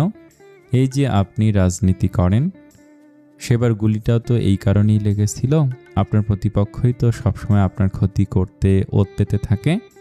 এদিকে সেসব চিন্তায় জান বের হয় আমার, অথচ আমি শুধু একটা সাধারণ জীবন চেয়েছিলাম কায়রাব, একটা সাধারণ লোকের সংসার করতে চেয়েছিলাম। কথাগুলো বাতাসে ঝুলে রইল কিছুক্ষণ। কায়রাব ধীরে ধীরে তার দিকে একটু এগিয়ে আসলো। আলতো করে কায়েসির মাথাটা নিজের কাঁধে টেনে নিল। কায়েসি আপত্তি করল না। সেও শক্ত কাঁধে মাথা রেখে পড়ে রইল। দিন শেষে সেও ক্লান্ত। মনের ভেতর জমে থাকা ভারটুকু নামাতে চায়। কায়েসি ধিমি গলায় বলে, আমি আপনাকে কবে ভালোবাসতে পারবো কায়রাব? কবে বলতে পারবো আমি আপনাকে ভালোবাসি? কায়রাব সব শুনে মৃদু হেসে উঠল। সেই হাসিতে ছিল না কোনো অভিযোগ, ছিল শুধু একরোখা দৃঢ় স্বীকারোক্তি। তার স্ত্রীর প্রতি বলল, তোমায় ভালোবাসতে কবে বলেছি? আমি একাই বেছে নেব দুজনেরটা, প্রমিস। একটু কম পড়বে না। তুমি শুধু এক জীবন আমার হয়ে থেকে যেও। কথাগুলো সরাসরি কায়েসির হৃদয়ে গিয়ে লাগলো। কায়েসি ভালো মতোই জানে এই লোক তাকে পাগলের মতো ভালোবাসে, কিন্তু কায়েসি এগোতে পারেনি। কিছুদিন আগে যদিও এগিয়েছিল, আবার সব কেমন যেন এলোমেলো হয়ে যায়। সেসব ভেবে কায়েসি কায়রাবের কাঁধ থেকে মাথা তুলে তার বুকে আশ্রয় নিল। দু হাতে শক্ত করে আঁকড়ে ধরল চওড়া পুরুষালী পিঠ। এই উষ্ণ বুকটাতেই কায়েসির ঠাঁই। না চাইতেও এই মানুষটি তার সব ভয় আর নিরাপত্তার একমাত্র আশ্রয়। এটাও অস্বীকার করার মতো না। এবার কায়রাবের কথা মেনে নিল সে। সত্যি তাদের সম্পর্কটাকে বাইরের কাজ দিয়ে বিচার করলে এ জীবনে ভালো থাকা হবে না। একটু স্বার্থপর হোক না কায়েসি, ওর নিজের জন্য, ওর স্বামীর জন্য, ওর সন্তানের জন্য। এদিকে স্ত্রীর কোমল স্পর্শ পেয়ে কায়রাহ তাকে জড়িয়ে ধরল, খুব যত্নে, খুব স্নেহে, অতি সন্তর্পণে। মেয়েলি সিথি বরাবর ঠোঁট ছোঁয়ালো বেশ কয়েকবার। কায়রাব মনে মনে হাসল এই ভেবে যে এই মেয়েটা নাকি তাকে ভালোবাসে না, তাহলে এই স্পর্শগুলো অন্য কথা বলে কেন? কায়রাব অনুভব করে কাশির সবটুকু, শুধু মুখে বলার অপেক্ষা। বাইরে রাত ধীরে ধীরে গাঢ় হচ্ছে, আর ভেতরে দুটি ক্লান্ত হৃদয় কিছুক্ষণের জন্য হলেও খুঁজে পেল একটুখানি শান্তি। এই শান্তির বড়ই অভাব তাদের সম্পর্কে। পরদিন সকালবেলা ছিল নির্মল ও স্নিগ্ধ, পাখিদের কিচিরমিচির আর শীতল বাতাসে ভেসে রয়েছে এক ধরনের প্রশান্তি। ঘড়ির কাঁটা তখন 10টার কাছাকাছি। ধীর পায়ে হেঁটে হেঁটে নিজামুদ্দিন এগিয়ে গেলেন প্রীতিশার ঘরের দিকে। দরজার সামনে এসে দেখলেন ঘরের ভেতরে মেয়েটা পড়ার টেবিলে বসে মন দিয়ে কিছু লিখছে। তিনি আলতো করে দরজায় নক করলেন, নরম স্বরে বললেন, আম্মা আসবো? পরিচিত কণ্ঠ শুনে প্রীতিশা তড়িৎ বেগে ঘুরে তাকালো। এই সময় নিজামুদ্দিনকে আসতে দেখে তার মুখে বিস্ময়ের হাসি ফুটে উঠল। তাড়াতাড়ি চেয়ার ছেড়ে উঠে দাঁড়িয়ে বলল, আরে আঙ্কেল, অনুমতি নিচ্ছেন কেন? আসুন, ভেতরে আসুন। নিজামুদ্দিন মৃদু হাসলেন। এরপর ধীরে ধীরে ঘরে ঢুকে একটি চেয়ার বসলেন। তারপর স্নেহ ভরা কণ্ঠে জিজ্ঞেস করলেন, পরীক্ষা শেষ হয়নি এখনো তোমার? প্রীতিশা বিনয়ী ভঙ্গিতে উত্তর দিল, কালই শেষ হয়েছে, ব্যাস এখন একটু বসে কোশ্চেন পেপারগুলো মিলিয়ে দেখছিলাম। নিজামুদ্দিন মাথা নেড়ে বলেন, আচ্ছা। এই বলে তিনি টেবিলের উপর কয়েকটি মেয়ের ছবি রেখে দিলেন। ছবিগুলোর দিকে তাকিয়ে বলেন, এখান থেকে বলো তো কোন মেয়েটাকে প্রিশানের সঙ্গে মানাবে? এদের সবার ব্যাকগ্রাউন্ড ভালো, খোঁজ খবর নিয়েছি। প্রীতিশাও পাশে একটি চেয়ারে বসে পড়ল, কিন্তু ছবিগুলোর দিকে তার চোখ গেল না। ভাইয়ের বিয়ের প্রসঙ্গ উঠলেই তার মনে একটাই নাম ঘুরপাক খায়, কায়রার নাম। মেয়েটা তার ভাইকে এতদিন ধরে নিঃস্বার্থভাবে ভালোবেসে গেছে, সেটা সে খুব কাছ থেকে দেখেছে। তাই প্রীতিশা মনে মনে ভাবল, যদি ভাইয়ের বিয়ে করতেই হয় তবে এমন কাউকে কেন নয় যে তাকে সত্যিই ভালোবাসবে, আগলে রাখবে। এই ভাবনাটা মাথায় আসতেই সে নিজামুদ্দিনের দিকে তাকালো, একটু ইতস্তত করে বলল, আঙ্কেল, একটা কথা বলার ছিল। নিজামুদ্দিন কৌতূহলী দৃষ্টিতে তাকালেন, অভয় দিয়ে বললেন, অবশ্যই বলো, কি বলতে চাও? প্রীতিশা একটু ধীরে ধীরে বুঝিয়ে বলল, ভাইয়ার সাথে কালকে কথা বলে বুঝলাম ভাইয়া নিমরাজি হয়েছে কালকে আপনার বোঝানোর পর। তাহলে দেখুন, বিয়ে যেহেতু করতেই হচ্ছে ভাইয়াকে, তাহলে এমন কাউকে করুক যে ভাইয়াকে ভালোবাসে। অপরিচিত কোনো মেয়ে বিয়ের পর কেমন হবে সেটা কিন্তু আমরা জানবো না। তার মধ্যে যেহেতু দ্বিতীয় বিয়ে হুট করেই এভাবে মেয়ে সিলেক্ট করা একটু রিস্কি, সেক্ষেত্রে কারো আগে থেকে পছন্দ করাটাকে অগ্রাধিকার দেয়া যায় না। নিজামুদ্দিন খানিকটা অবাক হলেন, ভুরুকুচকে জিজ্ঞেস করলেন, প্রিশান কি কাউকে পছন্দ করে? প্রীতিশা তাড়াতাড়ি করে মাথা নাড়ল, বলল, আরে না না, ভাইয়া কাউকে পছন্দ করবে ওটা আপনার মনে হয়? নিজামুদ্দিন না বুঝে বললেন, তাহলে? প্রীতিশা এবার আর কথা না ঘুরে বলেই ফেলল, আমি একজনকে জানি যে ভাইয়াকে অনেকদিন ধরে ভালোবাসে। দিন না ঠিক বছর গড়িয়েছে, কিন্তু ভাইয়ার যেন পাগলামি কমেনি। যদিও ভাইয়া কখনো সাড়া দেয়নি, বরাবরই এড়িয়ে গেছে আপুকে। নিজামুদ্দিন এবার সত্যি অবাক হলেন। কিছুক্ষণ চুপ করে থেকে বলেন, আচ্ছা, মেয়েটাকে তুমি চেনো? কেমন সে? আর দ্বিতীয় বিয়েতে রাজি হবে তো? যদি রাজি থাকে তাহলে আমরা তার পরিবারে প্রস্তাব পাঠাতে পারি। প্রীতিশা শান্ত কণ্ঠে বলল, আপুকে আমি খুব কাছ থেকে দেখেছি, খুব লক্ষ্মী একটা মেয়ে, আমার ভাইয়ের জন্য একদম পারফেক্ট। তবে একটা সমস্যা আছে। নিজামুদ্দিন কৌতূহল হয়ে বললেন, কি সমস্যা? প্রীতিশা মাথা নিচু করে ধীর স্বরে বলল, আপু আর কেউ নয়, কিছুদিন আগে যে কলেজ ট্যুরের দুর্ঘটনায় ভাই একটা মেয়েকে বাঁচিয়েছিল, মনে আছে তো, যাকে অ্যাসিড ছুঁড়ে মারা হয়েছিল, সেই মেয়েটাই। সেই ঘটনায় তার একটা পা হারিয়েছে। কথাটা শুনে নিজামুদ্দিন গভীরভাবে চুপ করে গেলেন। মেয়েটার কথা ভেবে তার মনটা ভারী হয়ে উঠল, কিন্তু প্রীতিশার মুখে বাকি সব শুনে অগ্রাহ্য করলেন না। কিছুক্ষণ পর ধীর কণ্ঠে বললেন, আচ্ছা, আগে প্রিশানের সঙ্গে কথা বলে দেখি, ওর মতামতটাও জানা জরুরি। প্রীতিশা এবার মাথা নাড়ল, বলো, ঠিক আছে, বিকেলে ভাইয়া এলে আপনি নিজেই কথাটা তুলবেন, কারণ আপনার কথার উপর ভাইয়া কথা বলে না, আমিও সাথে থাকবো। তখন নিজামুদ্দিন নীরবে সম্মতি জানালেন, আর প্রীতিশাও তৈরি হলো ভাইয়ের সাথে কথা বলতে। প্রিশান সেদিন বাড়িতে স্বাভাবিকভাবে তাড়াতাড়ি ফিরেছিল। বিকেলের আলো তখনও পুরোপুরি ম্লান হয়নি। দরজার সামনে দাঁড়িয়ে জুতো খুলতে খুলতে তার চোখ হঠাৎ করিডোরের দিকে আটকে গেল। সেখানে তার বোন প্রীতিশা আর শ্বশুর নিজামুদ্দিন পাশাপাশি বসে টিভির সামনে রয়েছে। ঘরের ভেতর টিভির নীলসে ঝলকানি তাদের মুখে পড়ছে। প্রিশান ঘরে ঢুকতেই কানে ভেসে এলো নিউজ রিডারের গলা। অতিরিক্ত মদ্যপানে নিহত 3 যুবক। একটা অকারণ কাঁপুনি বয়ে গেল তার বুকের ভেতর। অজান্তে চোখ চলে গেল টিভির পর্দায়। সেখানে সাদা কাপড়ে ঢাকা কয়েকটি নিথর দেহ। ক্যামেরা একটু সরতেই একটি মুখ স্পষ্ট হলো। প্রিশানের বুকটা ধপ করে নেমে গেল। সে মুহূর্তেই চিনে ফেললো একটা মুখকে। ঠোঁট কাঁপলো হালকা। শব্দ বের হলো খুব ধীরে, প্রায় বিড়বিড় করে বলল, জিসান। কথাটা এতটাই নিচু স্বরে বেরিয়েছিল যে ঘরে থাকা আর কেউ শুনতে পেল না। নিজামুদ্দিন এসব নিউজ দেখে মুখ কুঁচকে বললেন, কিসব চ্যালেঞ্জ দিয়ে রেখেছে আম্মু? খুন খারাপি দেখতে আমার একদম ভালো লাগে না। আজকাল নিউজ দেখলেই শুধু এসব। এর থেকে সিরিয়াল দাও, তা মনটা একটু ভালো হবে। প্রিশানকে দেখে বলল প্রীতিশা, ও ভাইয়া এসে গেছে, বসো বসো। আমি তো চা করতে যাচ্ছিলাম, আঙ্কেলের জন্য। ভালো সময় এসেছ। প্রিশান একটু দেরিতেই বাস্তবে ফিরল। মাথা নেড়ে ধীর পায়ে এসে নিজামুদ্দিনের পাশে বসে পড়ল। মাথায় ঘুরছে প্রিশানের মৃত্যুর খবরটা। অবশ্য ভালোই হয়েছে, এমন ছেলের বেঁচে থাকার কোনো অধিকার এমনিতেও নেই। নেশা করতে করতে মরেছে, এদের আইনের আওতায় আনলেও টাকা দিয়ে দিন শেষে ঠিক বেরিয়ে যেত।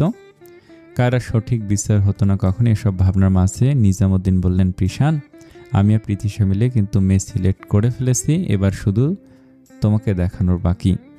প্রিশানের মুখ তেমন কোনো পরিবর্তন হলো না। এসব স্বাভাবিক কথা। কাল প্রিশানের নীরব স্বীকারোক্তি টের পেয়েছিলেন নিজামুদ্দিন। সুতরাং বিয়ের কথা উঠতই। তাই প্রিশান নিরাসক্ত স্বরে বলল, আপনারা চয়েস করুন, আমি তো আগেই বলেছি, I have no objection. Nizamuddin একটু রহস্যময় হাসি দিয়ে বললেন, মেয়েটাকে? সেটা শুনলে নাম কায়রা, এই শহরের এমপির বোন। সেই। প্রিশান চমকে ঘুরে তাকালো। নিজামুদ্দিন শব্দগুলো হঠাৎ করে বাতাসকে থামিয়ে দিল। প্রিশানের চোখে চমকের তীব্র ঝলক। অবাকের চরম প্রান্তে দাঁড়িয়ে বলল, কি? নিজামুদ্দিন হেসে ফেললেন। প্রীতিশার কাছ থেকে সব শুনেছি, চলো আর একটু অবাক করে দেই। তোমাকে চা খেয়ে আমরা মেয়ের বাড়ির উদ্দেশ্যে বের হব। দেরি করতে চাইছি না, সরাসরি কথা বলবো। প্রিশান হতবিহ্বল হয়ে তাকালো। পরক্ষণে আতকে উঠে দাঁড়িয়ে বলল, আপনি কি পাগল হয়ে গেছেন বাবা? আপনি কি বুঝতে পারছেন? নিজামুদ্দিন শান্ত স্বরে বলল, জানি, সবই জানি। এত উত্তেজিত হচ্ছ কেন? আগে কি হয়েছিল কি হয়নি সেসব ভুলে যাও। মেয়েটা তোমাকে ভালোবাসে। মানুষের ভালো থাকার জন্য এর চেয়ে বড় কোনো কারণ আর কি লাগে বলো? এর সবচেয়ে বড় প্লাস পয়েন্ট তোমার ভালো থাকার। প্রিশান থেমে গেল, একটু ভেবে কপালে ভাঁজ পড়ে গেল। গভীরভাবে বলল, আপনার কথা বুঝলাম, কিন্তু ওর পরিবার কেন দোষবরের সঙ্গে বিয়ে দেবে? নিজামুদ্দিন যেন খুব সহজে একটা হিসেবের উত্তর দিলেন। মুখে তৈরি ছিল, কারণ তোমরা দুজনেই ত্রুটিযুক্ত। এটাও কিন্তু একটা প্লাস পয়েন্ট।